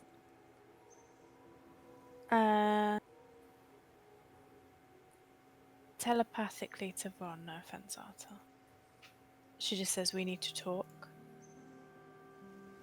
The fact Arta doesn't know this, but he has like a shiver up his spine that he may have had to be spoken to, and he doesn't like. There's no eyebrow movements because she's really conscious. She doesn't want Arta to feel bad because he just did such a good job on L'Oreal's corpse.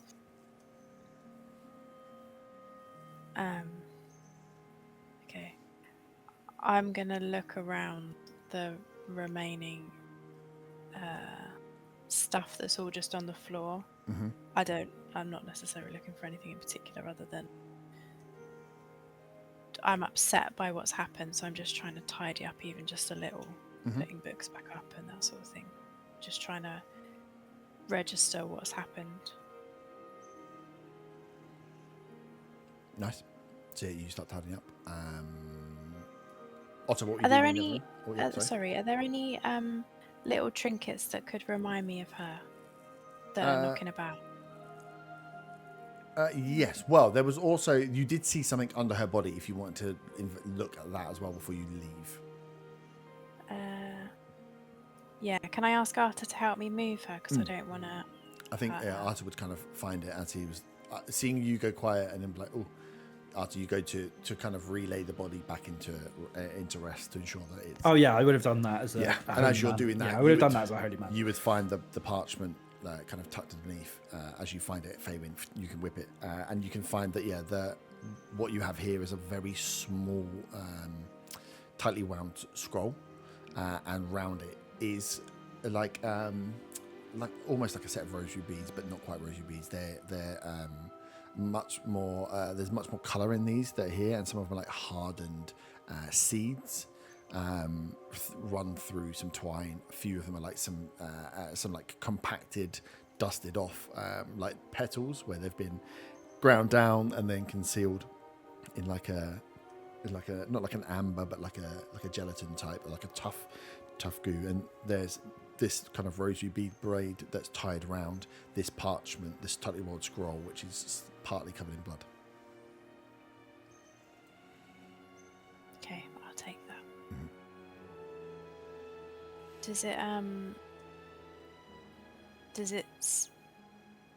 Is it something that I need to spend time with to see what it is, or is it just one of you can open it and read, and if it's something that you need to spend time investigating, we can do that. But yeah, it looks like a small note scroll rather than like a Okay. law documents can take you hours to read. Yeah. Could I sit on a little stool in our main room and just unscroll it? Yep. Yeah, so you undo and unscroll, and you can see that the handwriting on here is shaky. And you can see where drips of blood have dropped in with some of the ink, which makes it difficult to make out. But you can see this note is written by Liriel, who was the lizard folk shaman, her protector, who was here before, who... and the gist of what you can make out is apologizing for being unable to protect Liriel, that she has, that if anyone finds this body, to note that she did what she could, and then and describes that they were attacked, and to not to get you feel like the message moves into like a revengeful tone, but without mentioning like direct revenge, that Liriel was going to investigate or find out what it was that why this person came here, and is the rest of the Thorns, the Coven of Thorns, are they safe? So she writes the note and says that she will make her way to Ileana. Ileana. And that's and then it's signed by Liriel. So it essentially says, to whoever finds this note, this is what happened, this is what I did. I will be finding it. Essentially, I will be finding out what happened, and to protect the Coven of the Thorns, I will be. I am going to make my way to Ileana. Do we know who Ileana is? Not a name that you recognise, no. Okay.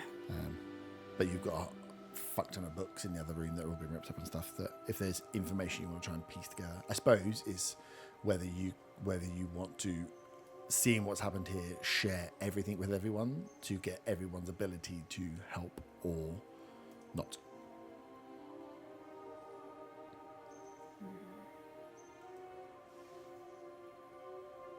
Do I want to tell everyone? Yeah, at the moment, Otto knows he wants to come here for the conch. You knew about it and brought, and the rest of you have come along because Otto said he wants to come along, and it's kind of en route for where you were going. And I know Faye wants to talk to me, but that's it. That's it, yeah. Cool. Have a think. Let's take a pee break. We're at a good point yeah. for a little pee break. So yeah, have a think. If you guys, again, you can keep stuff and work on bits individually, but again, the more people you bring in, the more chance you have to use skills and knowledge of the pack, which could help if you're searching for stuff. But quite happy for you to take whatever route you want. But yes, the idea of having a party is that you have a mixed set of skills. So yeah, we'll take a quick pee break there and come back to see if there's anything else you want to do here before heading out. The sun is starting to come down. Zaga, you can see as you're out there that you'll get into the sun starting to set. So if you're going to stay, you need to think about getting the horses safe and staying here. If you're staying here for the night, if you're going to ride out through the night, you need to start thinking about making that decision. So it starts to peak to you, Zaga, that it's like, okay, if we're going to do stuff, what are we doing? Like, where are we going? Because I'm not very good at this looking out job. I've done such a good job that I'm noticing that the sun's coming down and we need to think about moving. So let's take a little pee break. We'll be back in a minute. Yes, Fabian, we can start with your dilemma. So you have shared little information with both Otter and the rest of the party. A few people are here because you're on the way to the forest. Otter wants to stop her on the way, so that's fine. Otter, you saw that there was a body there and but didn't stay for the rest of it. So Fabian, you come out and read this note. Otter, Von, Arthur, you're there. Arthur, you're still probably tidying up and resetting the body into a state of rest. But yeah, Otter and Von, you can see and start kind of helping to tidy up or just taking stock of what's going on here. Having a look, a lot of it does seem to be like, but this place was really just full of books and annals and different studies and different things. They've all just been pulled out and thrown everywhere. Beds that have been tipped over looking for whatever else, but you don't see any like, oh look, they found a hidden thing where there was a chest that's open. It looks like whatever they were looking for, they didn't really get. From what you can see, there was nothing. There's no like, cool, they left open the door, that left open the chest, which they must have taken stuff out of. You can't see any like eureka moments. As they're picking things up, I just tell everyone, look for the name Ileana and any of these documents that you're putting away. You don't have to read all the books, just if you see it jump out at you, let me know. I'll explain another time. From upstairs, Zaga's gonna shout down, "Hey, I'm getting bored out here and the sun's going down. What are we doing?"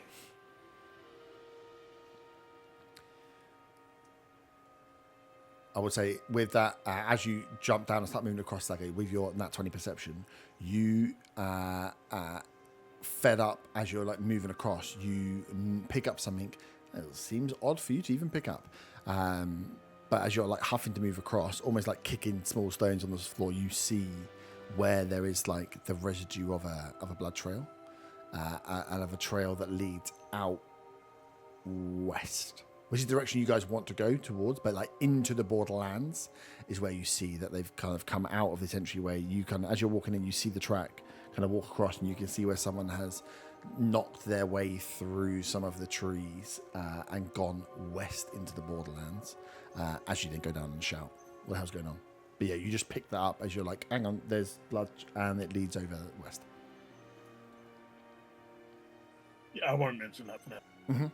Just show what that's for. What you notice for your nat 20, then you shout. So I'll see what you do it. Cool. Yeah, I'll just try and hurry them up. Yep, you shut down. The rest of you know it's getting late, so it depends what you want to do. You know how to shut the door in here because you've shut the door in here before. Whether you want to tie up horses and spend the night here, which gives you extra time to go through everything and take your rest here, is up to you. Or do you want to grab some stuff, do a quick check, get the hell out on the road, and get moving?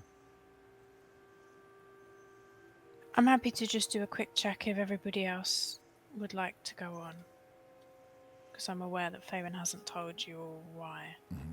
So you'll be riding. Yeah, you'll be riding through the night towards the Bloodhood camp. Is what you'll be aiming to do. I'm going to say, whilst it's getting dark, it doesn't feel right disturbing a tomb. Whilst needs must, etc., I don't think the need outweighs the must. So you want us to leave, is what you're saying? Yeah, I said that. Were you not listening? It just kind of felt a little bit like a riddle, and I'm just not sure with you being a cleric anymore, so I just wanted to make sure. Fawen will just grab some random books and parchments and put them in her bag and get ready to... You've got time for a check. You've got time for one check. So yeah. So with all of you looking, if you're looking for certain stuff, then you can give me a investigation with advantage to find one piece of information, rather than just grabbing He's random good at books. investigations. The little Luke Goblin is pretty good at investigations. He's upstairs still. Yeah. Did you not come down? No, I shouted down the stairs. Just shout it down. Okay. Yeah. I can do it if you want. Yeah, please. I've only got +4. So have I. Okay, you might roll better than me though. Only +4. My highest thing is like +4. I'm a +12 on investigation. Exactly. You might want to call me downstairs. I did roll quite high. I got a 19 on the dice, so that's Okay. 23. That's pretty good. 23 is pretty good. Yeah. So you're going through. You got shouted out to look for anything to do with Ileana.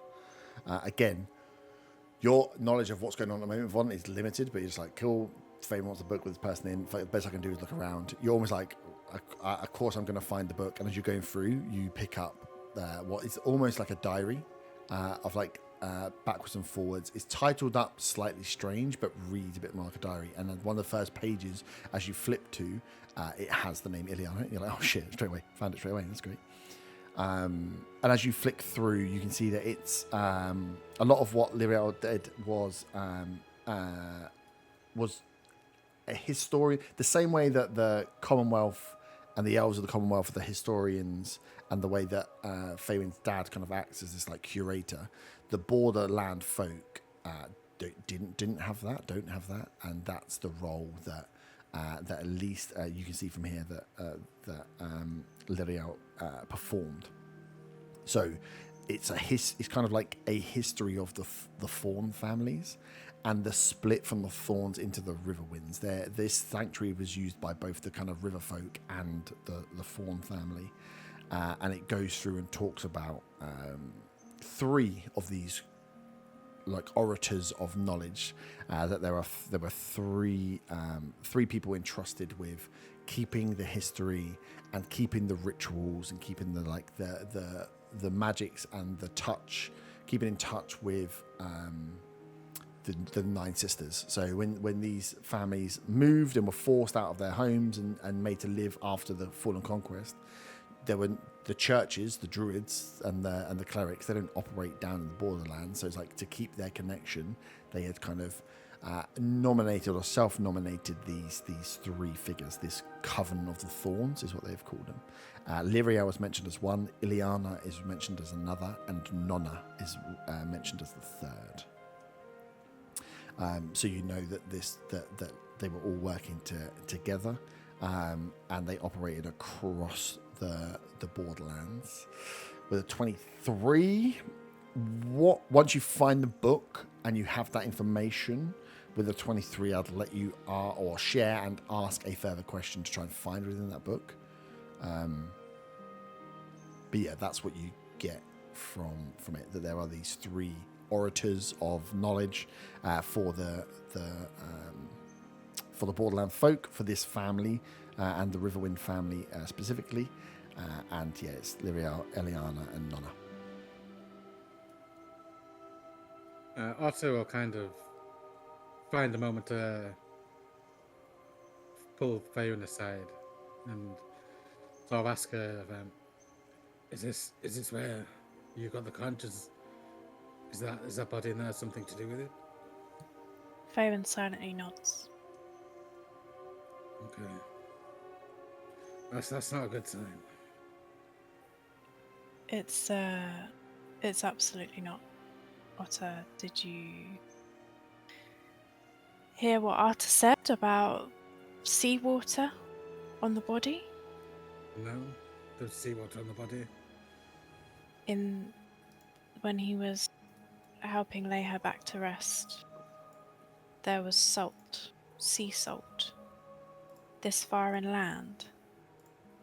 When, and then under my breath, you wanted to come here because of the conch. It looks like she's already been here. Yes, that would be the logical conclusion. And she killed L'Oreal.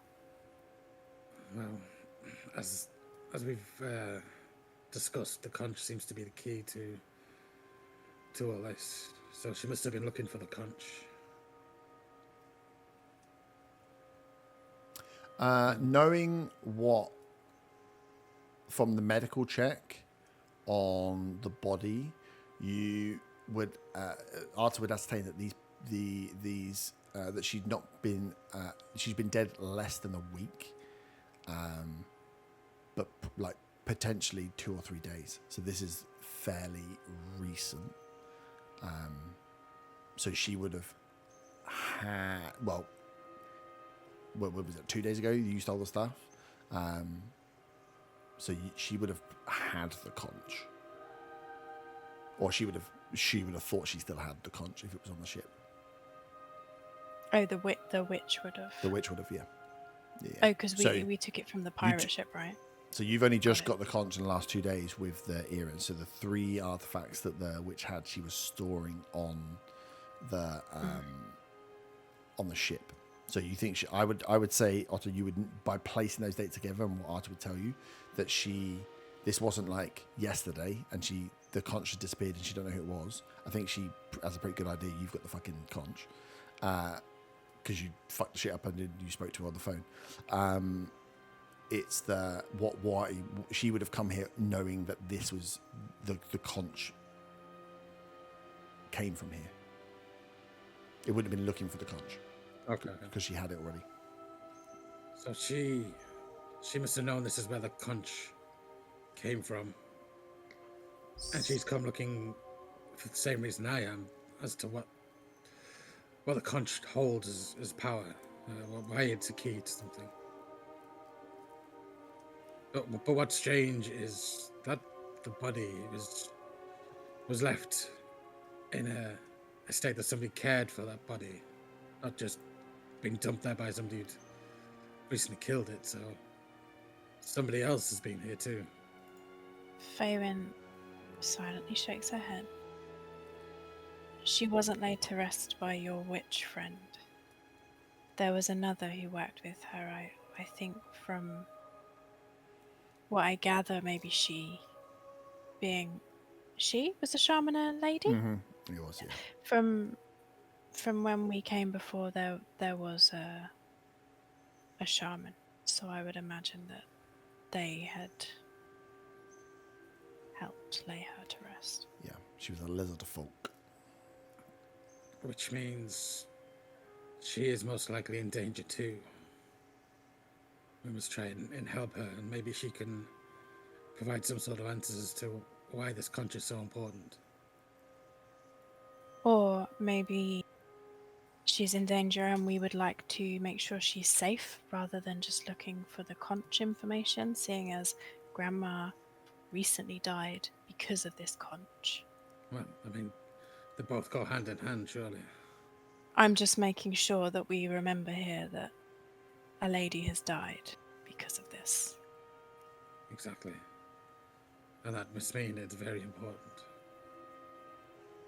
So was L'Oreal, FYI. I'm sure she was.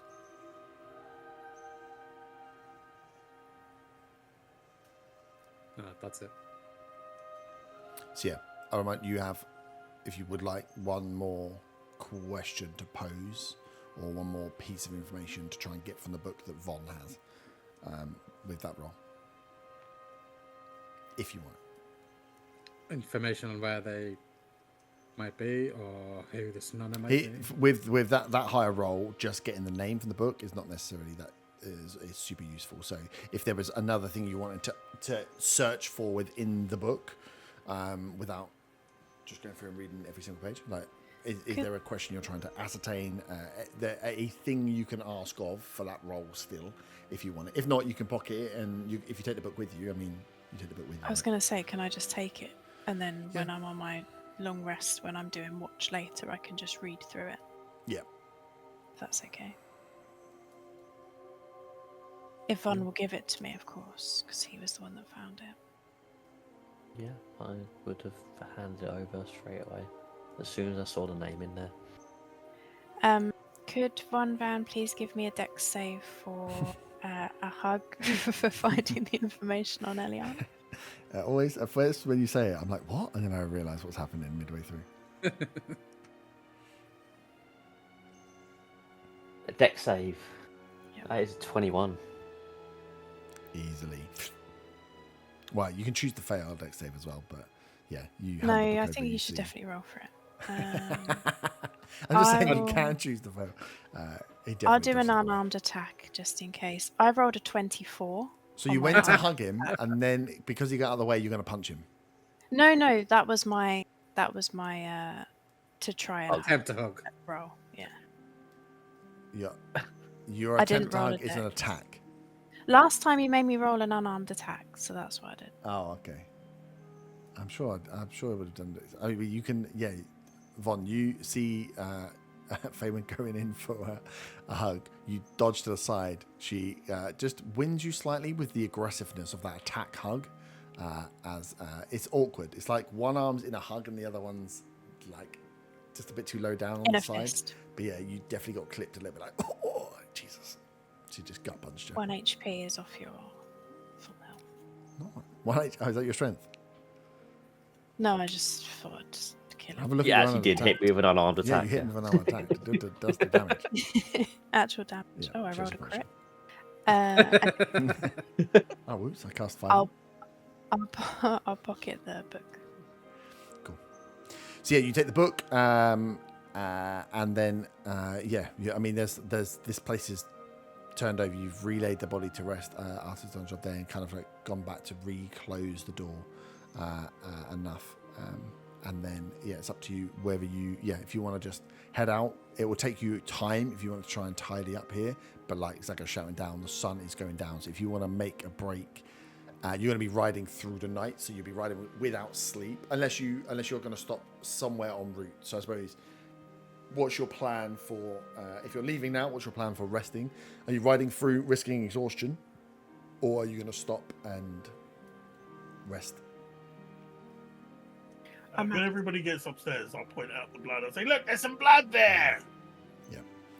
Well, as long as there's not a tomb, I'm tired. Why? What happened down there? Do you remember L'Oreal, Saga? I've been over this. No, I don't remember shit. The old lady, and there was the lizard. Oh, the old lady. Yeah, I didn't know her name. The old lady, she's died. It looks like the water witch may have something to do with it. There was sea salt in her wounds. Why would the water witch be here? This isn't water. I know. That's the question on everybody's mind. She's looking for the conch that I have. Do you remember the conch that I was given? What's a conch? I produce the conch, the seashell. That's a seashell. It is a key to some sort of power. How, I don't know. But it seems the water witch is looking for that reason too. This is weird. Yep. Can we just kill her already? That's the plan. On the way to Jenny the Hag's house? That's the plan. To save Undriel? That's also the plan. Drop it in at the end. Who's definitely there? Maybe Cool. we should start by following this trail if we're going to head out. It's in the direction we're going, right? Yeah, it'd be really easy to follow a blood trail in the dark. It is when you've got someone with true sight. Maybe. Yeah, well, you can. I Yeah, don't if you know. start by following the trail, you follow it and you know the direction of travel it's gone. But yeah, this isn't like a long drip trail. It's going to just like follow the yellow road. It heads. You can see that whoever is bleeding has made their way out, has made their way west out of the thing to the tree line, and once you get past the tree line, you lose sight of the blood. The blood is like handprints on trees, and then once they get into the grassland of the marsh, you're literally looking for a needle in a haystack. So you'd find it very difficult to. You could keep trying to roll consistently higher investigation checks, but you feel like, okay, the Borderlands we know are just big rolling marshes. And as you get to the edge and look out, you can't see anyone. So you assume, again, piecing together from what an artist said, that person could have been traveling for 2 days, 3 days, max, maybe less, but you can't see them immediately. So whoever got out and is moving away has moved west. At least in the general direction west, they're going across the Borderlands or across to the other side of the Borderlands. But you can't see him as you get out to the edge of that wood. Yeah, well, we need to head this way anyway. It might be wise to carry on through the night to try and catch up with whoever's blood this is.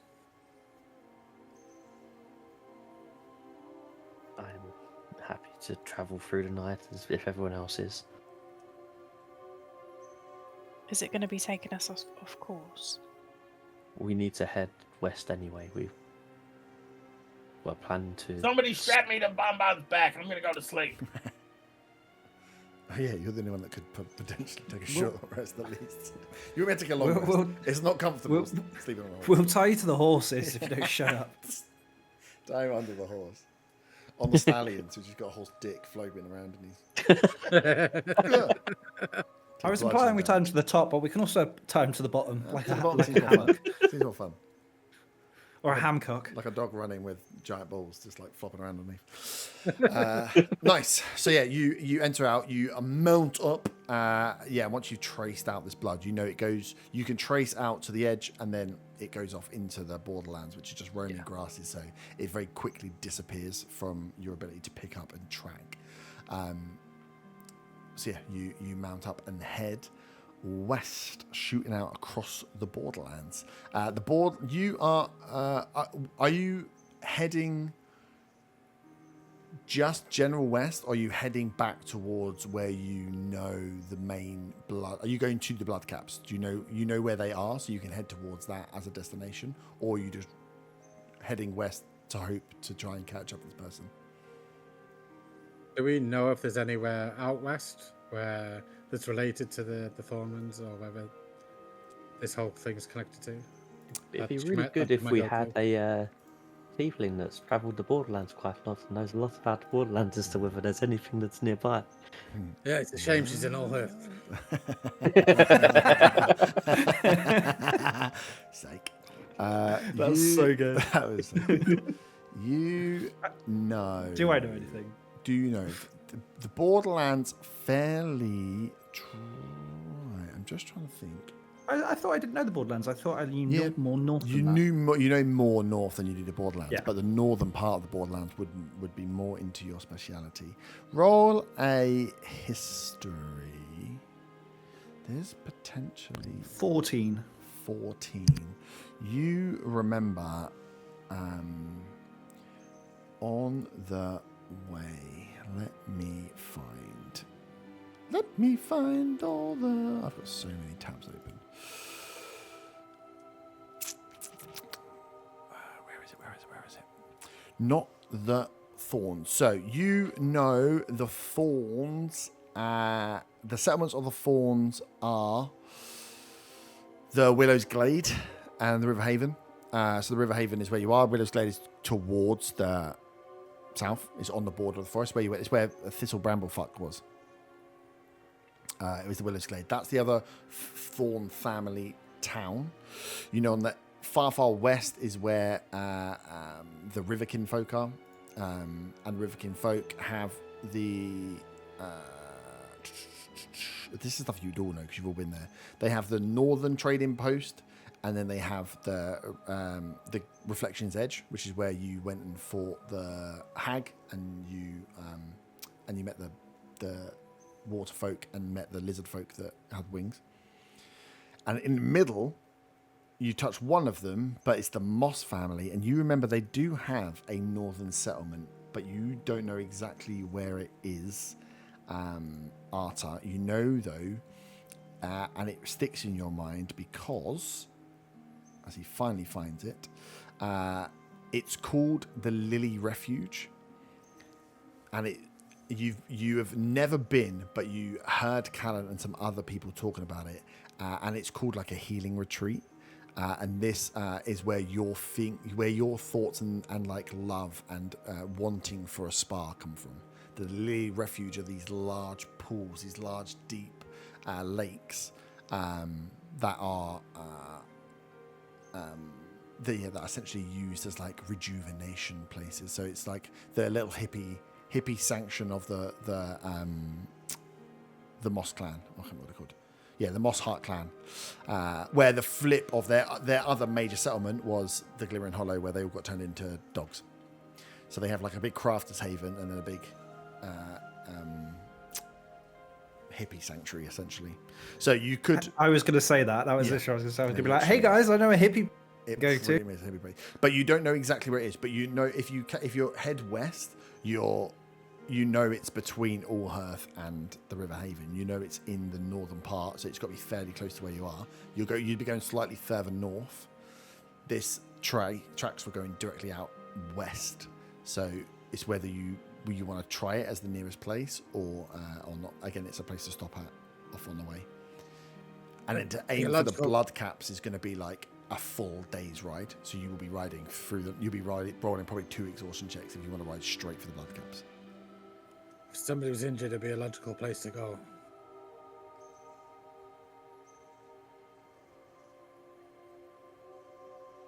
Shall we try and find this refuge then? It would make sense, I think.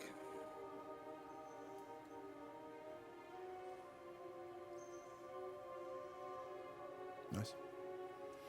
So, you're going to be a bit stuck. I'll remind you are going to try and find a healing retreat in the dead of night where none of you have been there before. Mm-hmm. Good choice. So you roll out. What sounds wrong with? Sounds like nothing wrong with that. Just saying. You ride into the dead of night. So those that have got dark vision will obviously have to lead the way for being able to see. The horses do not have dark vision. They are horses. So they will need to be led. They will be slower during the night because they can't see where the fuck they're going. As you head towards the Lily Refuge. Who would like to... no, I lie. Let's do a skill challenge. So DC is going to be hard because you are doing a hard thing. So using your skills, we haven't done one of these for a while. Can you give me one of your proficient skills and let me know how you would be using that to help locate a lily refuge in the dead of night via horseback? And then give me a roll and tell me what the number is. But you can all do it, or I need you all to pick a skill at least, and then we'll be looking for a number of successes. Zaga snores from the back of the horse. Sleeping. Are we allowed to discuss what our best skills are amongst each other? Yeah. So this is what you'd be doing. You're sat down to say, okay, we can need to try and find this place. Arta knows it exists. We don't know exactly where it is, but if someone's injured, we think that's where they're going to be going. It's one of these clan places. How the fuck are we going to get there? It's the middle of the night, which would be then how you discuss who could do what to try and help. So akin to describing your stats. Who has high nature? I have good knowledge of nature. What's your plus? Shut up, he's not a druid. I mean, there's Plus? depending on how far we are from places, I can also do something else. Would go with this for now, but yeah, I would say What's your plus? 8. Okay, fine, same. Same. You can't both do nature. No, I know. Was at the spa. So I'm guessing certain things, because it is night, would be at disadvantage then, even with the skill checks. Yeah. If you're like, can I see it? It's like, cool. Yeah. No. Yeah, for perception. You fail automatically. Yeah. You'd be looking for, unless you've got spells and stuff to help, you know that what you are asking to do is fairly challenging. Yeah, because I was thinking, like, I mean, we may well not be close enough, but I was thinking of trying and doing another commune with nature just to get an idea if I can find large bodies of water anywhere nearby. 3 mile. Yeah. You could use it to give yourself. If you're gonna do a commune with nature and then roll a nature check, we could use that to give you advantage on the check. Okay, yeah, I will do that then. To just try and ascertain whether there's any large bodies of water that aren't rivers, because obviously we've got the. What? Right next to you, there's a river. Congratulations. Yeah. There's a very long body of water right next to you. Would I do that? Yes. Cool. So we've got nature with advantage using a spell. Otter, Feywin, Arta, Zaga if he's awake. Zaga's snoring. I won't be able to use history really because I've only been here once, so that one probably wouldn't make sense. Yeah. Unless you, I mean, it's the Lily Refuge wouldn't be that far from Allhearth, so it depends whether you are relying on your bookwormness. We've relied on it before. The fact that you're a little nerd who has a librarian dad, you probably studies quite a lot. Unless someone else wants to do history, I'm happy to do that. No, you can do history. Arta?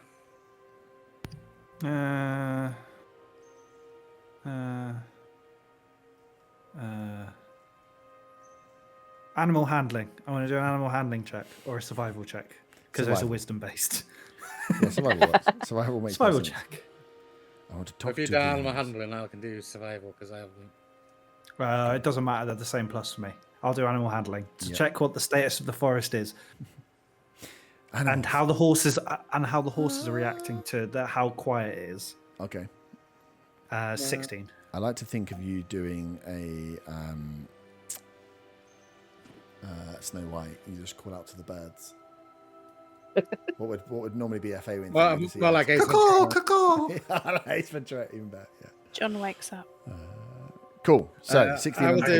I'll do survival to see if I can find any sort of tracks that have been tracks, routes. On. Yep.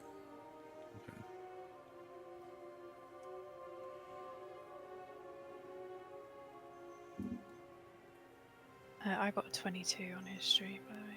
22. I got 18 on my nature. I got 14 on survival. 14 on survival.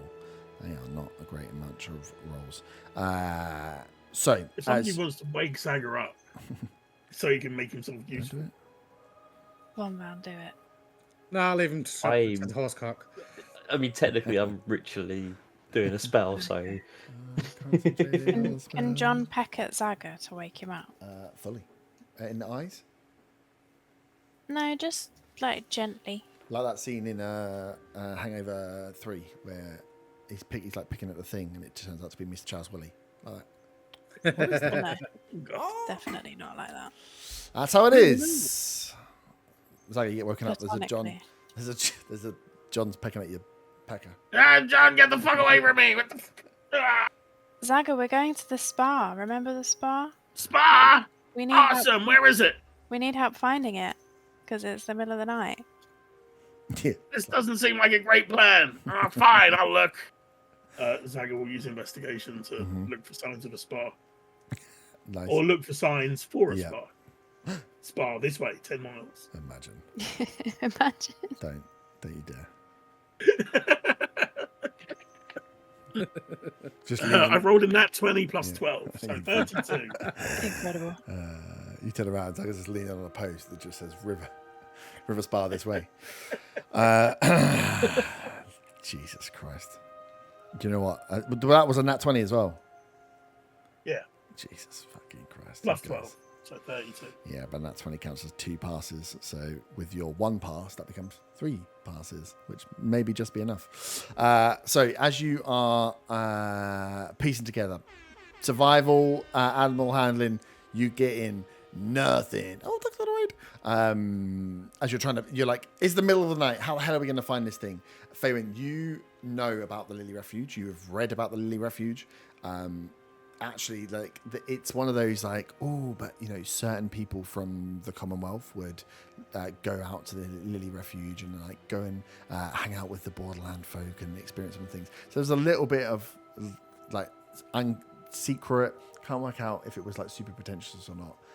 Probably not, but yeah, the Borderland folk didn't like when just randomers turn up, but also this is a hippie refuge, so it's not like they ever turn people away. So you had heard about this and know roughly the areas and could describe the layout. So like how the Lily Refuge is it's a big, deep, swampy land, so it has to be off the river. It can only be like tributaries that run off the main river, and you are following the river around now, and that is as you're going through that. Von, you, Otter, and Arta kind of scratching your ass, working out how to happen. Zaga's just like, well, if it's Lily Refuge and Lilies are on water and it's in the big pool of water and that's a river, why don't we just follow the river until we find the water? The rest of you are like, yeah, that probably is. We can follow a river at night because you can pretty much hear and see where it's going. It's like, let's do that then. So yeah, you scratch around for your ideas. Zaga wakes up, goes, let's just do this then. And away you go. Can I go back to sleep now? Yeah, you can pretty much be like, why don't we just, we're looking for a river. Why don't we, I can almost imagine it being like, you get woken up and like, what are we doing? It's like, we got this plan. You're like, it's water. Why don't we just follow the water to the water? And the rest of you are like, oh, fuck's sake. Why don't we think of that? Cool. And you go back to sleep. So yeah, you can all mount up. It will take time. You will still be rolling through the night. So can you all give me con saves, please? 4 points of exhaustion. Ah. 21. Yeah, fine. Can I just check on my con because I've got the lucky thing? Does that +1 add automatically? It should do if you're... Yeah, it's equipped. Okay, fine. 13. 19. You are 11. attuned to the Stone of Good Luck, right? Yeah. Yeah, then it adds. Thank you. Nice. Am I rolling while I'm sleeping? No, you're sleeping, so you actually, yeah, you're fine. You've had a few hours as you've been riding out here anyway. Cool. And that was 11, Von. Yeah. Yeah, cool. So that's all fine. You'll pass. one day is not too bad. So yeah, you stave off tiredness as you just carry on along. Stop a few times. You've got the river running as you follow it round. Oh my god, I've opened up so many tabs. I can't remember what I'm looking at anymore. One of these is a map. Yeah, nice. So you follow the River Lyre all the way up, past and round. It takes a little bit longer to keep track, and you don't have to follow it side by side, but you follow it enough that you can always hear, and you're going in the right direction. As this river would take you through to the Silverside Lake, the lake that sits on the north of Allherth. As you get past Redvant, this isn't a small river. This is a river akin to, especially when you meet the join, where it does run into towards Allherth. This is a wide river. This is like River Thames wide in river. This is the river that the Dragonborn would have taken to get down to the sea. You are on an offshoot to the south, but the girthiest part of the river runs further north out towards the Shattered Islands as you pick it up and are traveling alongside this large river that runs. And after, from where you are to there, so yeah, after probably like 6 to 8 hours of moving through, you start to see the land get a little marshier as the waterways start to break off, and you start to see one smaller river runs off to the south, two runs off to the south, three, and you start to see where you will need to turn to follow down to an area where lilies could grow, where this would happen. It's not going to be in a river, it's too fast flowing, but you enter into kind of like a tributary system, but inland, of lots of small rivers that move into slightly marshier land.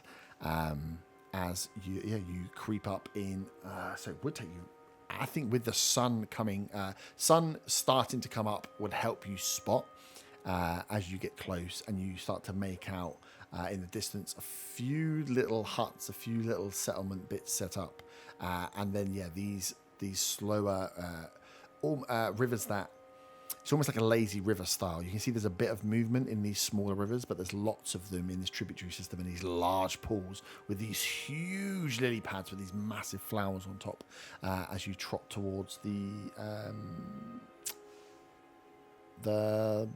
lily pad refuge. What did I call it? That's it. Yeah, lily refuge. The spa. I shouldn't have called it the spa. I should have called it that. Be easier. Nice. Yeah, as the sun is coming up and you've ridden through the night, you are tired. You you make your way in. You can see these large ponds. You can see some of them, have like a bit of a current in them. They're kind of almost swirling. Some of them are dead steel, a little bit more mossy. But yeah, you can see a few, like a cluster of almost like huts, like wooden huts, just off to the south. Probably from where you are, like a 30-minute trot round, because you can see it's quite flat here. But yeah, you can make your way round to the Lily Refuge. As you get close, you can see, you don't see a lot of activity this early in the morning, but yeah, you can see there are probably 6 or 7 of these different sizes wooden huts with mossy thatched roofs, all of them one story. All of them look very, very rustic, very, very survival camp, rather than the adverse of the Glimmering Hollow, which was more industrial, which had rivers, which had concrete. This is all just mud, moss, and a bit of wood.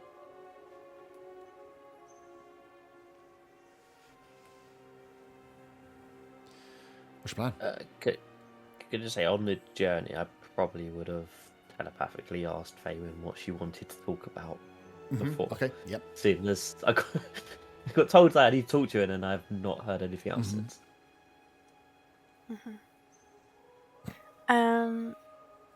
So I will tell him, similar to what Otter told the group, because Otter's now said about the conch and that sort of thing. I will tell Von Van that Otter took some notes from the ship that the conch was on, and on that parchment it had my name, or it had my description, and I had been given the conch, and then it had Otter's name. Is that right? It had mine and then his, or was it just mine? No, it had descriptions of you. It didn't have your names. Yeah. Had a description of you, and then description of Otter's. Description of him. Okay. So I'll tell Von Van that, and then I'll say it had origin question mark, but as you know, the origin was L'Oreal, who is now sadly no longer with us. My concern is that whatever is happening with Otter, the book, this whole... Do we know about the Pagen? Yeah. This whole artifacts, finding them, if the witch is looking for them and she is quite obviously evil, how do we not know that when Otter collects the artifacts that he won't turn either? We've seen what he was like with the book. We don't. We just have to hope. I felt what he was like with the book. Who says Otter's not already evil? Dun, dun, dun. Well, this is the thing. Faywin, this isn't telepathic, this is just out of character. We haven't known Otter for a very long time. We've been through some good things, but there's some pretty messed up things going on with him and his books and his dangly pat earrings. His Pat Butcher earrings. Since he got those Pat Butcher earrings, let me tell you. Sassy. And the whole, consuming of the souls. Yeah. Yeah. Don't know that. That'll be more worried about than the earrings. I don't know if you see the description of them. So yeah, I think we just need to be mindful. I didn't want to give, when Otter asked me about where the conch came from, I didn't want to even give L'Oreal's name because I was scared of what might be. Like I wanted to protect her, she protected us, and now she's dead.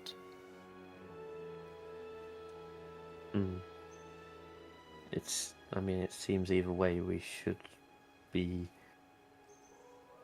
stopping her get these artifacts. For sure, we need to stop her. She's horrible. How that affects Otter in the future is something we'll have to deal with at that point. But we know she's evil, and we know that killing innocent old lady like that, she will probably stop at nothing to get these herself. So yeah.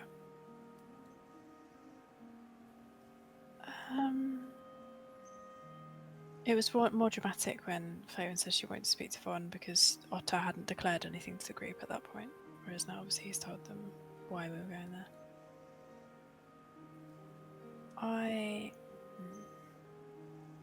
There may be something else, but I'm just trying to work out if this is metagaming or not before I talk about it. To do with what was in the book. Okay. Yeah, it's fine. I mean, it's only travel time. You can do with it what you would like. But yeah, you haven't stopped to look into the book again. No. Nice. So yeah, you guys have that chat, spend time moving along. Saga gets a great sleep as you arrive very, very tired at the Lily Refuge. As you kind of get close, you're coming in from a strange angle because you've not followed any paths here. You followed the river and then followed the streams in and the marshland and had to pick your path well as you get close. So as you come around, but you don't see anybody immediately like popping out as you approach these small huts that kind of front. One of them is much larger in size. One of them there's a few like of the rounder shaped huts that are range between 10 foot across to 25, 30 foot across. And then there's this larger, more rectangle set one, which is half open to the elements, half not, and sits in the middle. Like there's a roof in the middle part, but the two exterior parts are not. And that sits right with like a pontoon with a platform that runs into one of the largest lily lakes there. Looks like it to be the largest building of this lily refuge.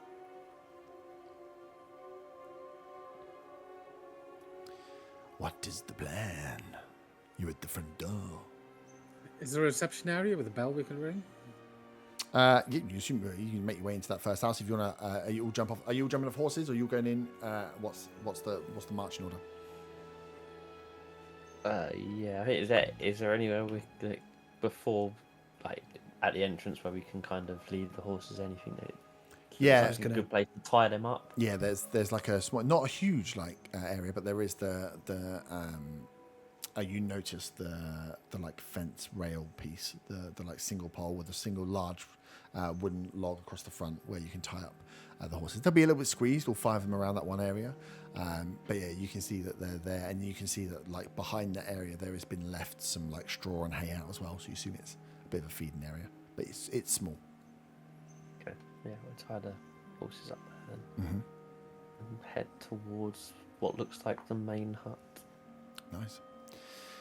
You make your way towards this main hut, up a few stairs, as it's very boggy and muddy around here. You pick up quite a lot of mud on your feet as you step up and step in and go to open the doors. The doors themselves in this front part of the building have no windows, so it's just wooden front doors, wooden set, no windows. There are some windows in the open air bit to the left and right, but this middle section doesn't. As you open the door, you feel this like heat start to run out, this steam start to exit from the room. As you open the door, you hear a voice come out that shouts out in a low tone. It says, "Hey, come in and close the door. Come on." It's steamy in here. Does it smell nice? Is there like incense in the air? It smells nice. It smells fragrant, lavender-esque. Come on! You're letting out the steam, man. 5 rooms, please. As you all walking in. Yeah. Yeah, as you're walking, close the door. I am seeing the steam and like knowing roughly what the thing is. I am in. Mm-hmm. Nice. Yeah, to the front. As you all come in and close the door, you see that the area is cleared slightly, as this room is just a big, large, open space. There is the ceiling is slightly concave. You can see in the middle there's condensation kind of like drawing up with like a reverse like spire in the top of a spout that's just dripping down into a pool of water in the center. And you can see dotted around are these big, large, plush lily leaves, almost like imagine a recliner sofa chair made out of a lily pad. As there's like 4, 5, 6 of them there, and you can see steam spouts in the corners of the room that are kicking up. And as you close the door, you hear someone off to your left like throw some water as steam goes off, and this room starts to fill up. As you walk in and say for 5 rooms, you just hear a voice say, "Hey, come on, come take your shoes off, come and sit down, enjoy the steam." And as you kind of squint through, you can see there is probably 5 or 6 figures dotted about. This being early in the morning, all of them partially dressed, and the person that seems to be directing towards you is a what looks to be a humanoid figure, probably elven, from the slenderness of the body. As they don't get up from the chair, as you guys are just stood facing this cold pool of water that's dripping with these lily pads dotted around. You can see a fair few of these lily pads are empty as well. There's probably only like say 4, maybe 5 people in here this morning. Is there like a pool as well, like a pool of water? Not in here. The central bit looks to just be this kind of collection basin. It looks almost like a water feature in the middle. It's just collecting the drip down. You assume probably this is where they get the water to set off the steam. But this is an enclosed room. So you can see in here, as soon as you get in, on the front side, there's no windows. On the back side, you can see there's like 2 glass panes, which you can see out into the lily. Well, you would be able to see out into the lily pond, although it's completely steamed up. I got my idea of doing a cannonball. The lake is all the way through the other side if you want to go through to the refuge. But this is, clearly some kind of steam room rather than reception. I'll take a seat.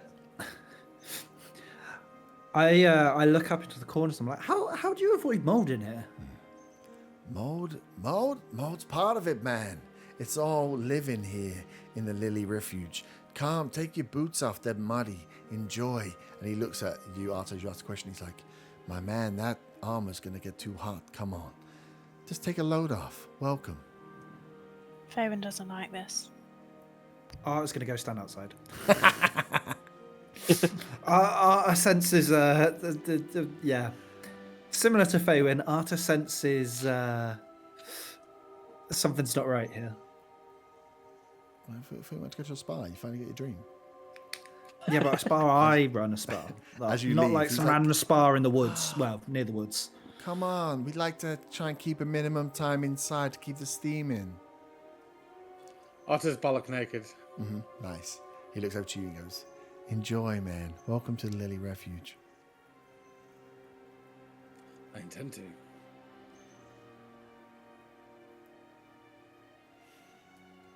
You see, Faven can feel her hair is frizzing, so she would like to leave, but she will leave John in there. oh, she's leaving John to spy. John, yeah. Well, yeah. Well, yeah. His feathers don't go frizzy, so. No, he's spectral. But his spectral feathers don't go spectrally frizzy, so he'll stay inside. Cool. So, some of you have walked in and immediately scarpering. Yeah. Otter's got into the moan. Otter, I thought Against- you wanted to go to a spa. Something doesn't feel right. Like the death bloom's so close, and like. Steamy air. I mean, I like the steam. Okay, I would like this if none of those people were in there, including maybe Otter. I Maybe just just remember. me.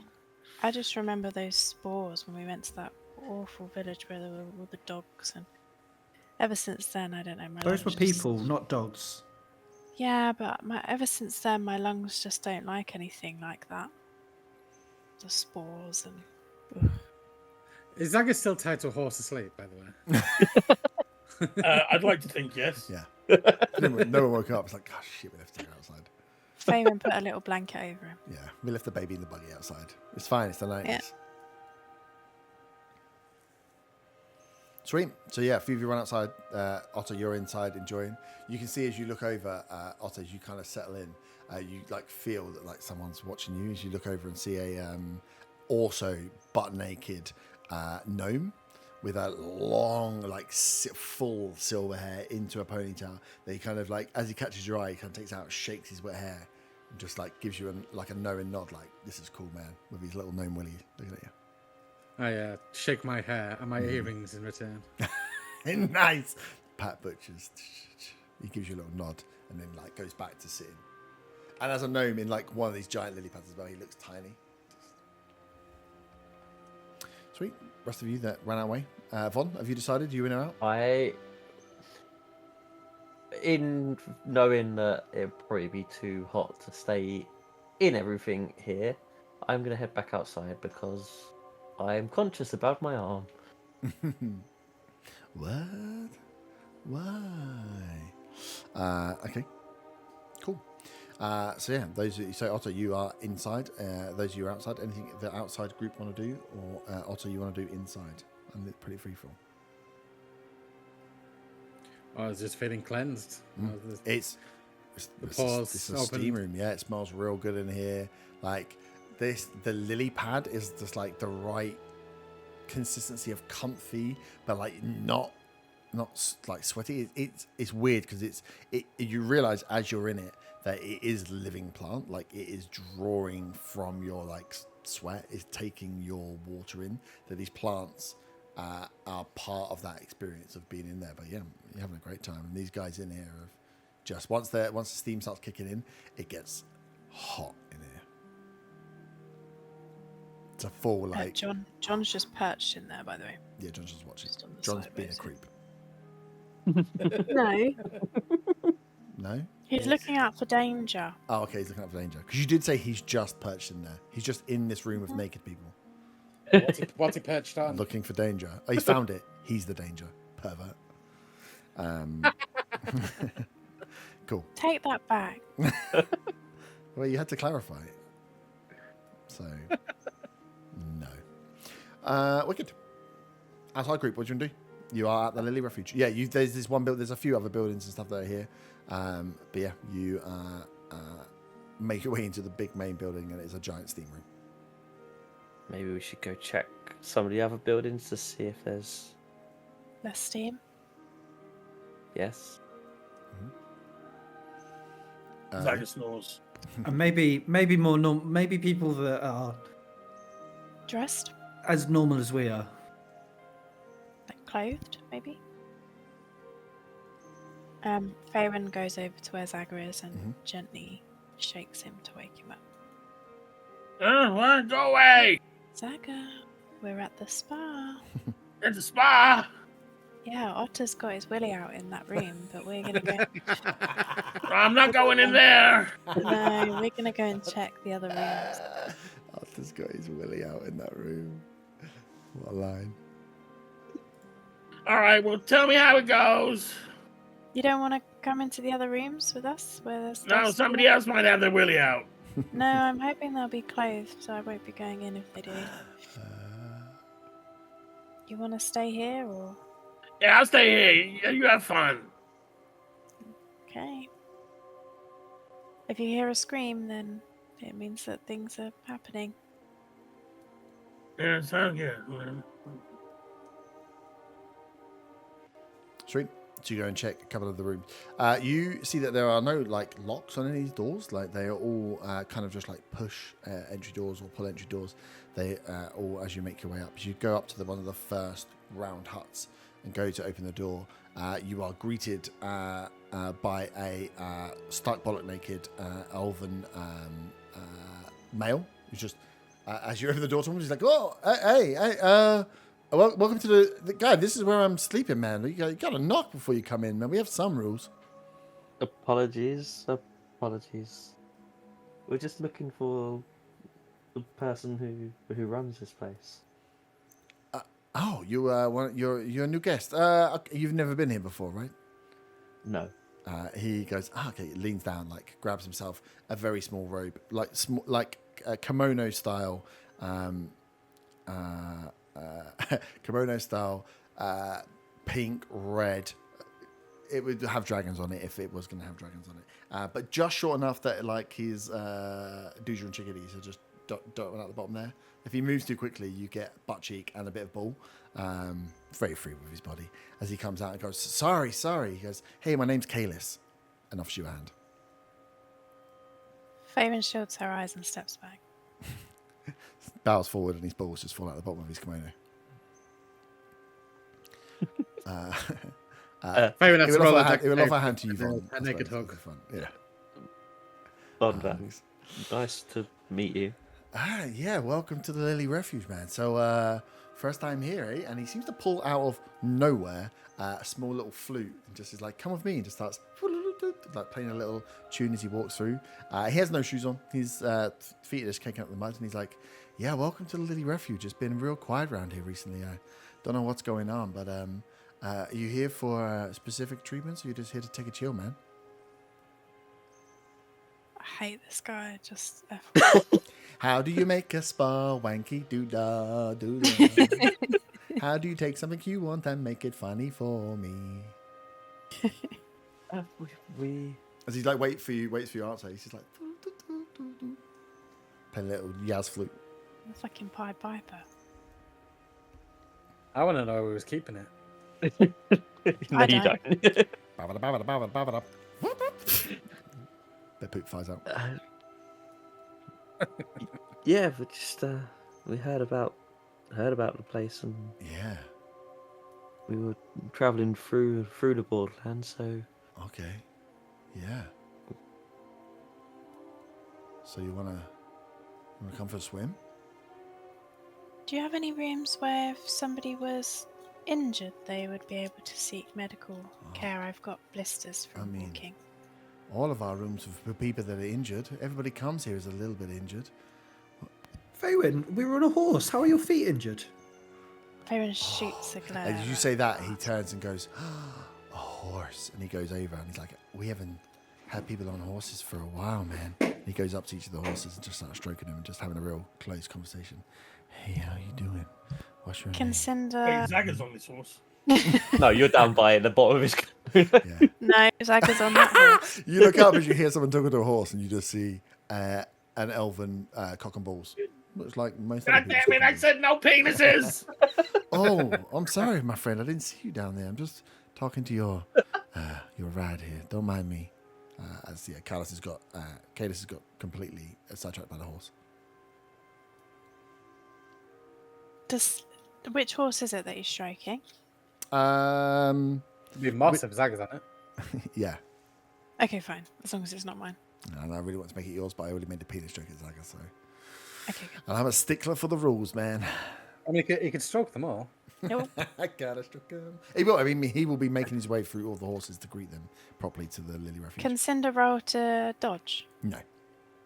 Okay. Cinder really likes the attention. In fact, Cinder's been rid like straight through the night with no food or rest. So at the moment, this is quite nice for the horse. Well, now he's distracted, we can go back to the other huts. Mm-hmm. Yep. Yes. Can I make an insight check on this gnome that's in with me? Yeah.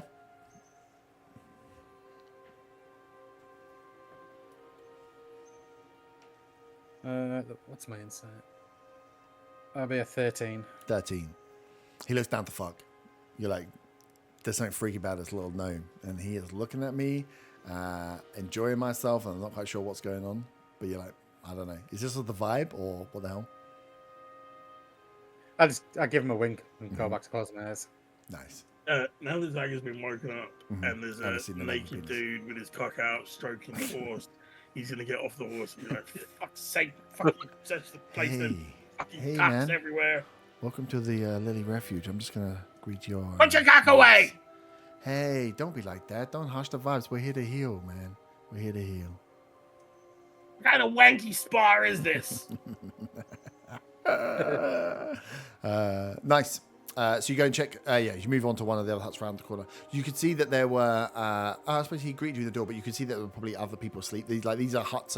These huts would sleep in. They're like yurt style, but with bunks in them. So some of them would sleep like 4 or 5. Some of them would sleep maybe up like to 10, the bigger ones. As you go through, most of them are empty. As you go through, and you're opening up the door on each one. You open the door on one of one where there is somebody who is. Who would be in there? There is someone who is tidying up and setting out the beds, or almost would be like doing what you'd seem to be a maid service, as this halfling woman turns towards you as you open the door and says, "Oh, where did you come from?" Sorry, didn't mean to startle you. We're looking for someone who works here. Assuming... She comes to the door and says, and then sees, it's just like stroking a horse. Yeah. You've come at a good time. They all like to take their time in the spa in the morning. It's pretty chilled out here. What is it you're looking for? You're here for some services. We all work here in some form, but they won't like to call it work. So, how can I help you? What are you looking for? We believe a friend of ours may have come here because he was hurt.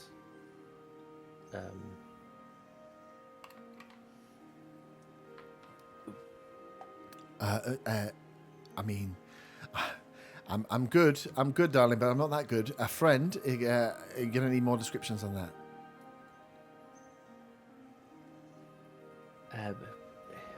They were lizard folk. Have you had any lizard folk turn up recently? We haven't had many people through here recently. We heard there was a bit of kerfuffle in Allhav. We've not been getting many guests up from the forest for a while either, but no lizard folk to my knowledge. What's the kerfuffle in Allhav?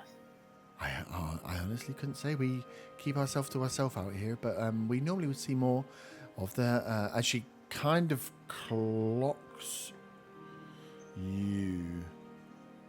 And you see that she goes to say something and then kind of stops and then says, we have quite a few that come down from the Commonwealth and from All Health to use the facilities and make contributions to the cause. So, but we've had very few visitors for a week or so now, a few weeks maybe. Can I insight her on why she when she was speaking to me? Mm-hmm. Was she about to call us Yep. posh or something? That is nearly a nat 20. A 17. 17. She, you can see that she goes to make a comment about Commonwealth folk or all her folk, then clocks you, makes a quick assumption, changes her mind. Bitch.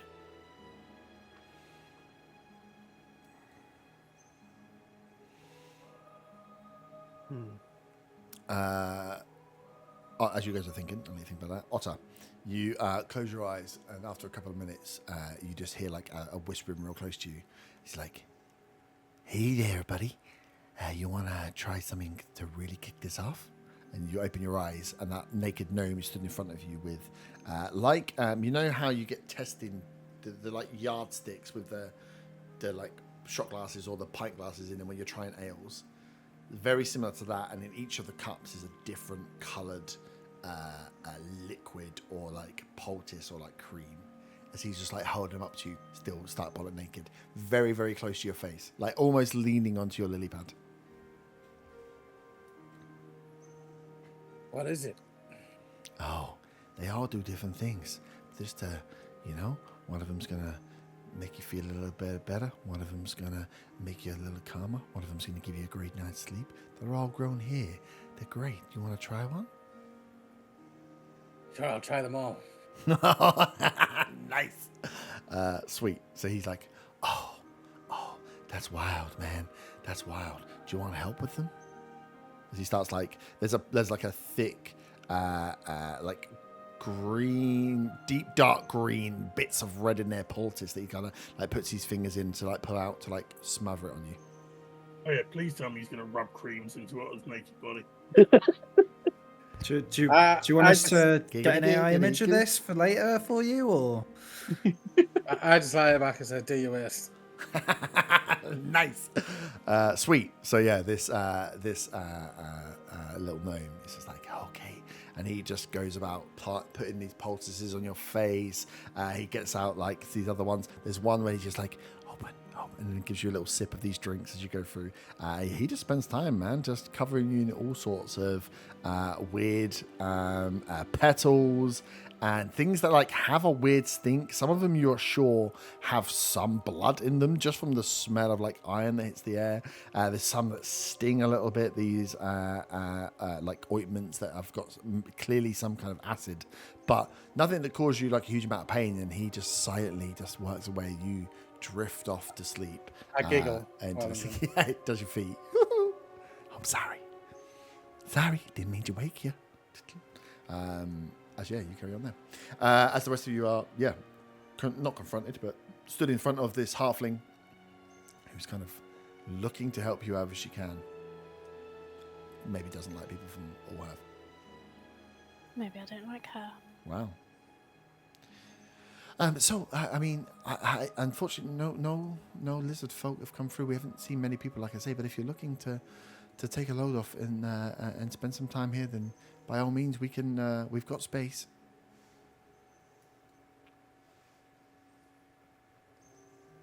What are the other treatments that are available? We still the steam room. Ah, yes. The steam room's good. Well, we do a little bit. Rin is quite the apothecist. So we have a lot of poultices and elixirs to make you feel better. I myself look after some of the rooms when people aren't around, but I cook up a mean meal, all homegrown here, vegan and from the land, so we can give you a nice bit of food. And I've Kalis over there. Duck? Oh no meat here, sir. No meat here. What do you mean no meat? Where's the duck? We don't need meat. We take everything from here. No, everybody needs meat. What are you talking about? No, not here at the Lily. What kind of place is this? Well, this is a healing retreat. We are. This place is evil. Give me meat. Oh, sir, you're really. Meat, damn it, meat. She kind of like opens her eyes and says, "I'm not sure. Maybe you need a little more healing than others." And then she points over to Kalis, who is hugging the horse. She's like, Kalis does a wonderful sound bath. That might be the most wanky thing I've ever heard. Give me some meat. I'm going to have to ask you to stop shouting at me, sir. I'm just here trying to help, after all. There was a lot of meat in the sauna. I'm just stood there like giggling to myself at this whole interaction. Just like I'm just imagining Zaga's still upside down on the horse, having this conversation. Give me meat. Kayla's like, man, I'll give you meat. Don't make me have to eat one of those horses. Please, if you're going Zaga. This would be a great time for Zaga's urge on to site. eat people to come life. The belly starts to rumble.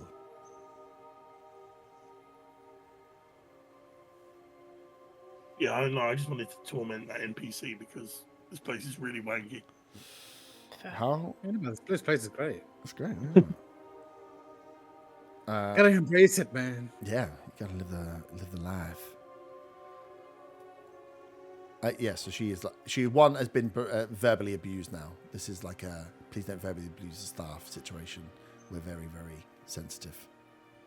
Sorry, Wait, it's what- the morning. Why are we looking for a room? Oh, I suppose we're tired didn't 'cause we sleep through the night, properly. yeah. What was your name? Sorry, My name's Thora. Thora. Hi, Thora. I don't suppose that you have someone working here called Ileana, do you? Ileana? Is she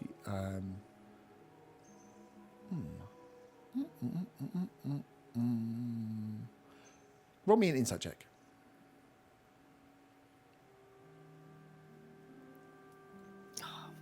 Big. 7. 7. No, she says, no, Ileana, no one's, no, we've got, well, I mean, it depends on who you want for stuff. Carlos over there, he will deal with any sound and song that you require whilst here. I'm Thora, I look after the meals. There is a gnome inside, silver-haired, his name is Rin. He is the apothecist here and makes up the potions and brews. And then we have Alaric. Alaric is the, we'd say the head healer here. He tends to deal with the gardens and the plants and the natural remedies and ailments. He does spend a lot of time in the steam room, though. And then we have a few people that pass in and out if you see around. There's another halfling. Don't get confused. It's Lorna. Lorna is my sister. She is a keen gardener and usually out picking in the ponds in the morning. Zaga interrupts this lady. Faywin, what was the name of the person we were looking for? Ileana. Zaga goes around loudly shouting in each room. Ileana! Or- Ileana, where are you? Or Zaga. There were 2 people we're looking for. Ileana. Zaga's already or- gone. He's taken the first Oh, step. God. I can't remember the other one's called. Lyrial, wasn't it? Lyrial Similar to Lyrial's the one that's dead. I thought her name was L'Oreal. Lyrial's the same thing. You keep calling her L'Oreal because I'll let you roll with it. Nana, wasn't it? Like Zaga in names. Yeah. Nonna was. Yeah, Zaga's going room to room shouting Ileana. Nana was the shaman. No. No. I don't Nana mean was from the the other book. name. Sorry, I meant from the Oh, lizard lady. The lizard lady Yeah, was not Nana. called. I mean, I did a name that I couldn't say. It's like Carly. It's like Carl, but like Carla. Carla. Carla. Yeah, maybe Carla. That'd be Carla let's go with and Carla. Ileana. Yeah. Okay, but Zaga's already gone. Yeah. So Zaga, as you go around, as Thora, it's kind of like, can we, please, this is a place of rest, and we have people still asleep this early in the morning. It's not that early in the morning. Can you please get your friend under control? As Zaga, you're just opening doors. There is no one in a lot of these huts until you get back to the first one again, where there is. Oh yeah, there is only one other person in there. As you open up and shout in, they kind of like roll over, look at you, and roll back. I'll carry on. I go into the steam room and yell it as well. I go everywhere. Nice. You open the As you steam room walk door. in, John is Yep. shielding his eyes with his wing. John is masturbating in the corner. I'm just yelling it as I go everywhere. Even when I'm outside, I'm Yeah. yelling the name now. Cool. I'm just trying to terrorize these people. Nice. Yeah, as you open the door and shout in, they're like, hey, close the door, man. Come on. Keep the steam in. We got new friends here. Come and join us, Zaga. I just keep shouting the name I'm looking for. Yeah, as you hear, come and join us, you look up and Otto is completely naked and his face is covered in like a deep like red, almost like seaweed on his face, just his beard poking out. His like top half of his body has got like some hot stones placed across him, and you can see down by his feet there's just a small gnome just looking back at you as you walk and shout. A gnome with a foot fetish. He's got general fetishes. We don't kink shame. I stopped shouting for a second just to say, Anna, do you know there's a gnome touching you up? Right, I'm a pirate. What do you think we do with weeks at sea? Zaga looks confused and then goes back to shouting Ileana. Nice. So Zagor's just walking around shouting. Carlos has moved on to the second horse now. As Thora is just watching Zaga run around like a menace, looking at you three doing nothing.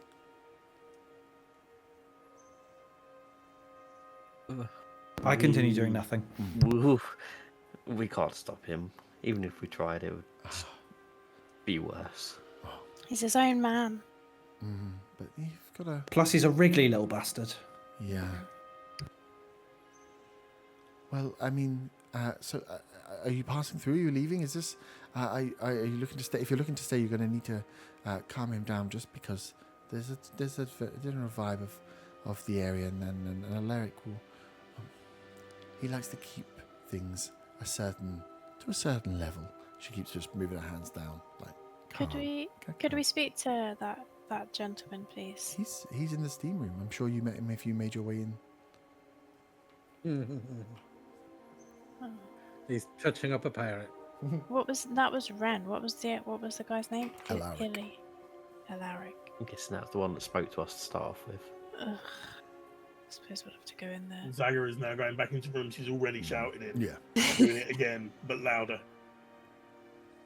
As Faywin walks past Zaga on her way to the steam room, Zaga, check for Carlas as well, if there's a Carla around, as well as an Ileana. Now I'm shouting two names. Perfect. Nice. Faywin's not bothered that he's disrupting this place because she really doesn't like it. Wow. Yeah, I think As I go into the steam room, I leave the door open for as long as I can get away with it. Wow. Shut that fucking door! Whoa, close the door, keep the steam in. We all want to enjoy our own peace. John flies down and rests on my shoulder. He's traumatized. I'm looking for Ethric. It's sort of ajar. If you see the gnome stops, like trots up to you, closes the door and says, "Hey, come on, don't harsh our vibes, man. We're trying to enjoy ourselves." This is when Zaga walks in and kicks the door open and leaves it there and starts shouting again. What's going on? Why you come, guys? Let's take a load off. Let's get in here. And as he goes to then close the door again, as Alaric gets up from his chair and kind of walks towards you. Alaric is also stark bollock naked with quite dangly balls, as this elf with elves can't really grow great facial hair, so has like a really wispy Mr. Miyagi moustache that is like spindly out, and has gone for the definite Jedi like earrobe behind. The hair is long and braided, almost dreadlocked multiple times. He comes up, hands out towards you. Hey, what's going on, guys? Welcome to the Lily Refuge. Take a seat, take a load off. Let's take a Carmen here. And he reaches down like and grabs like a handful. He's like, here's some lemongrass. Sniff this. No, thank you. Sniff this. No, And he just like no, tries to put it under your nose. Hey, it will make you feel better. Come on, come in. As he like tries to usher you guys down in towards the stairs. Start bollocks. Can I get some of that? Faywin's pulling her head back more and more and more away from the grass. Sorry, sir, as she closes her eyes, could you get a towel or something?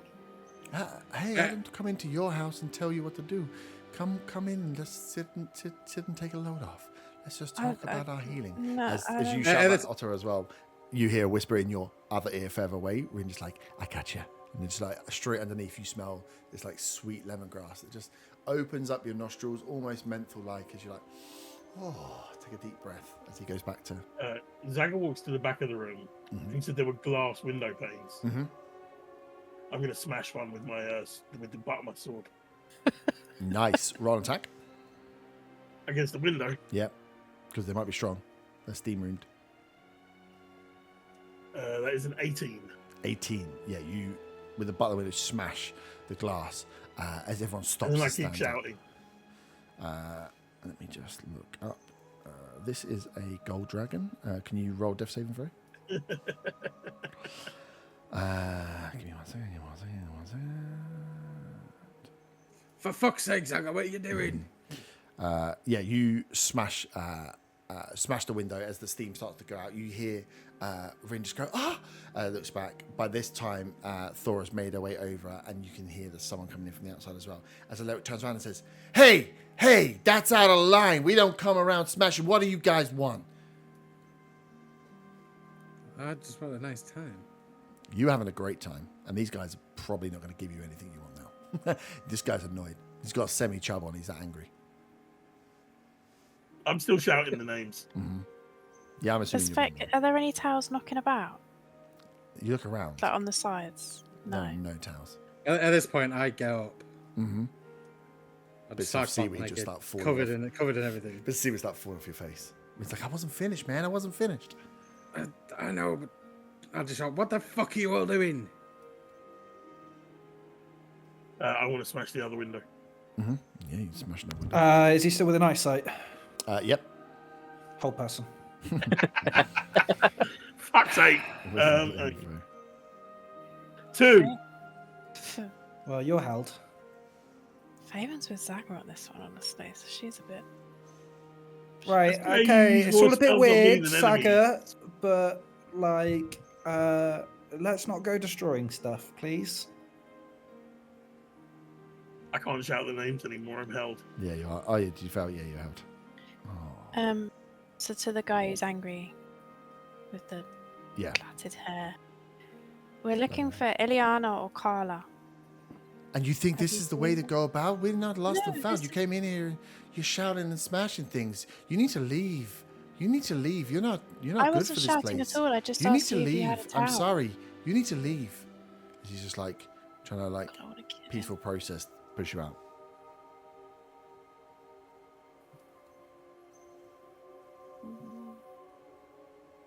Way to go, guys.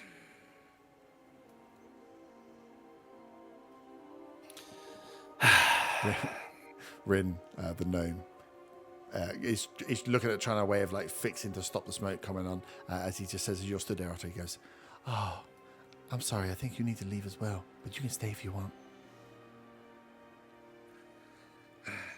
As much as I'd love to stay and carry on this, I have stuff to do, and if you're kicking my friends out, I'm going to have to go too. I do apologize for their behavior. This is most unlike them. Usually it's me doing this kind of shit. He goes, "Oh, it's sad. Okay."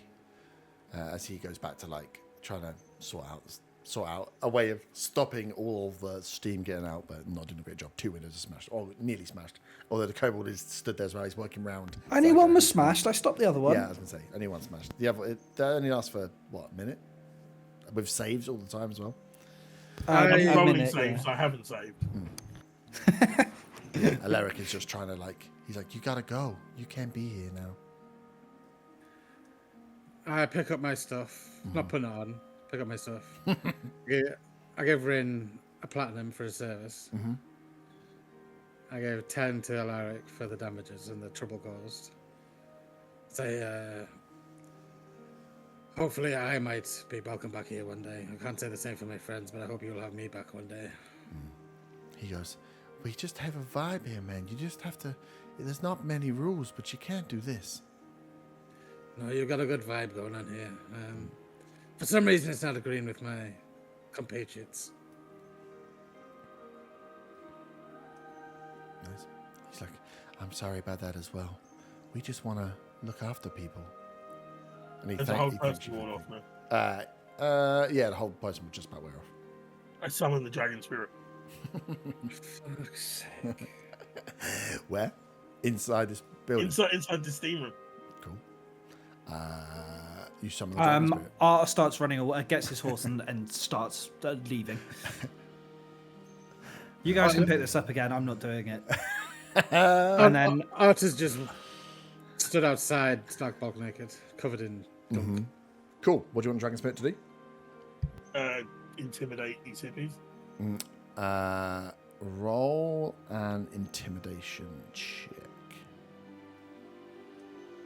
Intimidate him into doing what? That is a dragon. Into telling me about these two names I've been yelling. Sweet. I rolled an 8 on the dice, but it's a +12, so that's Nice. So yeah, the dragon spirit appears up in this room. It's kind of cramped as this dragon spirit appears. As Alaric and Rin looks back, Rin's like, oh! As Rin opens the door, leaves the door wide open, runs out into the lily lake and just starts as he swimming. does that, I yell after him, "You left the door open!" As he carries on spirit. So Alaric looks back. Okay.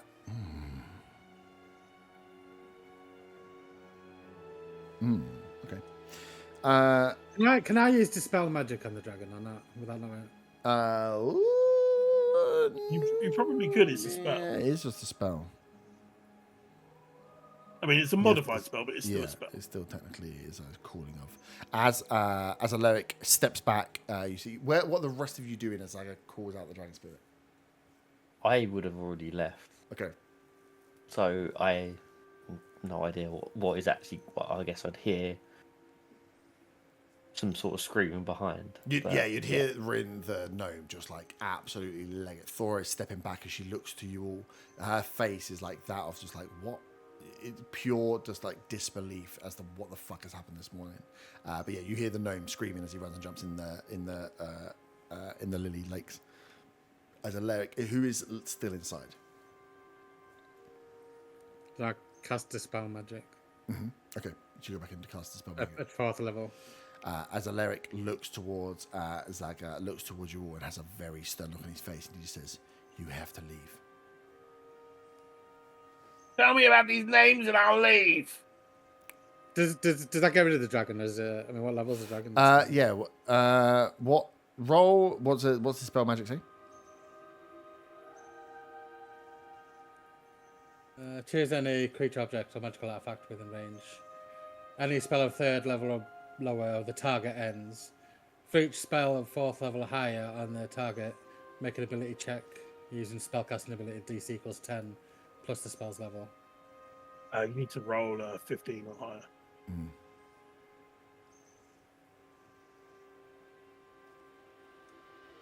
Wait a minute. When you cast a spell using a spell slot of 4th level or higher, you automatically end the effects of a spell on the target if the spell's level is equal to or less than the level of the spell slot you No, it's a level 5 spell. Yeah. Okay. Technically.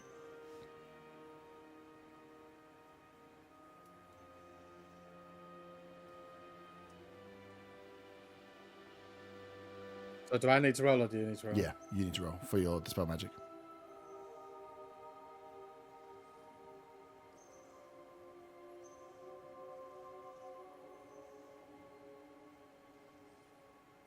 Okay, so that'll be. Do I get any bonuses to it? Well, it should tell you what you need to. I get a bonus to it with my wand. I don't know that you do. No, it should tell you dispel Maybe, magic, but you have to yeah. roll. 10 plus the spell's level. So I don't know if I get a bonus for using. But does my it say roll. what your roll is? 10 plus the spell's level, and that's it. DC. But it doesn't say you have to roll a spell attack or a spell save or a spell. It should tell you what. Let me check. It'd probably be a spell save, wouldn't it? I would have thought it's usually like an arcana roll. Using my spellcasting ability. so Spellcasting I'm ability, there you assuming- go. So you So should I'll use get my spell. +4. Yeah, Spellcasting ability is the ability that boosts your spell power. yeah. It should say it right above your Charisma attack. for you, Right, isn't so it? You add your that'd charisma. be 12. So that would fail. So Yeah. I'll try it again. Really trying to get rid of my dragon, man. We might have a fight today. So that's 15 plus 4, so that's 19. 19, nice. Dragon So, yeah, disappears. as the dragon looks down towards, towards the only one left in here, the dragon disappears. As Alaric looks back at you, it says, "You need to leave." Actually, more sternly, you need to leave. I sort of I attempt to sort of, as you would like a toddler, push him out of the room. Mm-hmm. I want to do a check to see how dangerous this man might be. Mm-hmm. Because it seems like he might actually have some power behind him. Roll insight. Let's say +2. 15. 15. He did not seem as bothered by the dragon, or as you saw that the reaction the dragon caused was a sternness versus the panic that it did in the gnome, which is just that wasn't what you were expecting.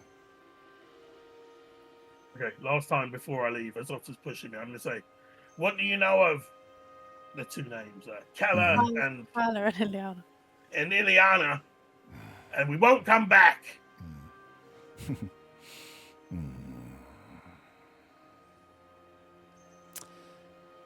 Can you give someone quadruple disadvantage?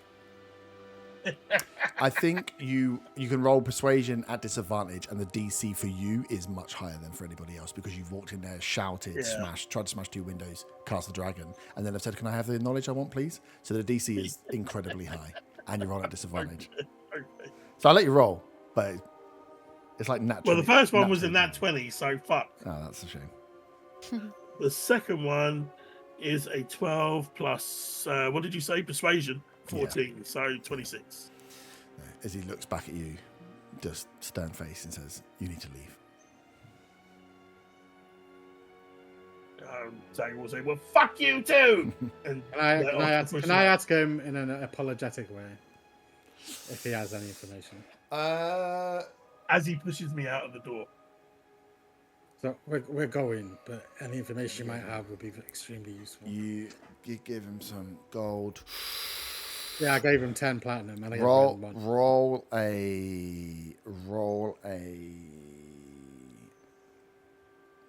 a flat persuasion.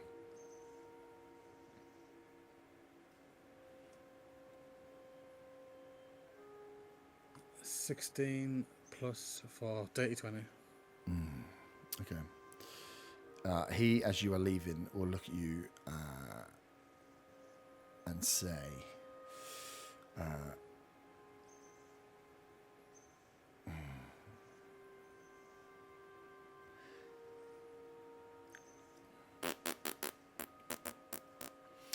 he will say, it will just look at you and say, "You're not the only one." Oh, no, what would we say? He would say, "Many have tried to find Ileana. Many have failed. She hides further south than here, friend. But good luck." Thank you. And again, apologies. I gotta push Zagger out the door, and as I'm going through the door, I'll wave my hand to cast precipitation on the glass that's lying around. Move. Nice. As you all come up, Thora kind of like sidesteps around you. By the way, I'm still naked at this point. Yeah. Oh yeah. I got that. That's fine. He's That's naked probably as well. why you got a flat roll instead of disadvantage. I should have gone advantage. It's about just getting your dick out. Yeah, you might have in other circumstances. You might well have. Cool. Yeah, as you leave and close the door and you see they go in, Thora kind of sidesteps around you and goes in and helps. Kaelis is onto the last horse now and is still oblivious to what's going on and just having a great conversation with the horse here. As we approach him, I want to say, "Get away from the horse, weirdo!" Hey, I'm just greeting the horse, man.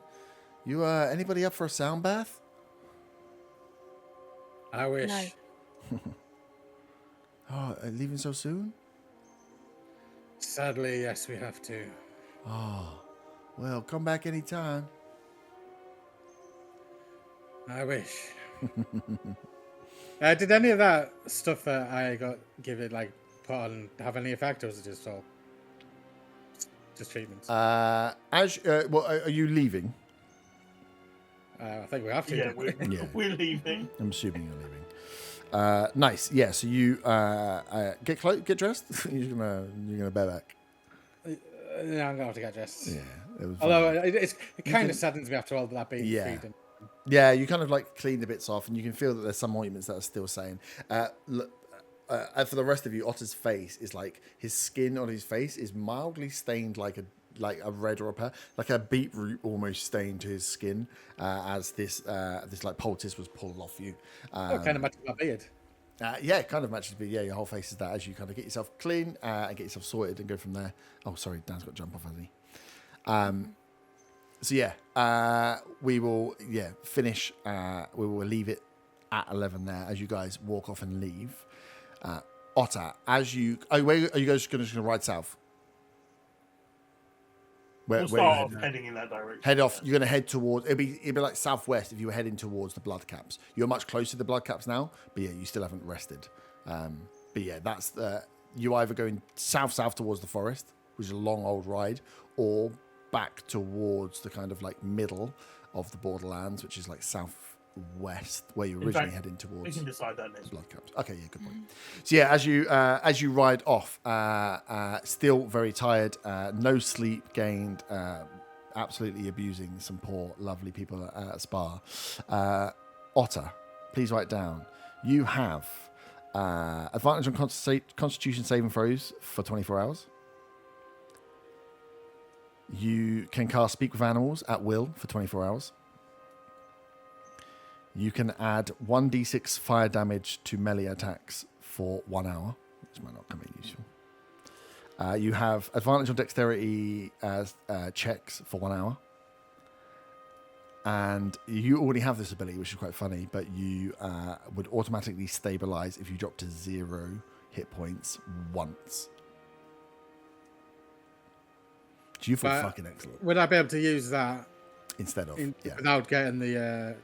Yeah, you could use that first. But yeah, you have a troll blood poultice on you, which gives you the. Does that have a time limit on it, or is that just one? No, that one is you get to use it once. Okay, sweet. So yeah, as you ride off to your next destination, you look a bit silly, but you feel fucking awesome. As you leave behind the spa that we've been waiting to go to for 70 episodes, we finally get there. Oh, dearie me. Wicked. So we'll pick up on your travels as you head off deeper into the borderlands, having found the settlement and found dead people, and then made your way to a spa and abused people. You head further south. What else could possibly happen? This is why I don't plan for sessions. Wicked. Have fun. We'll see you next week. Ta-ta, bye-bye. Nipples. I'll press the right button this time.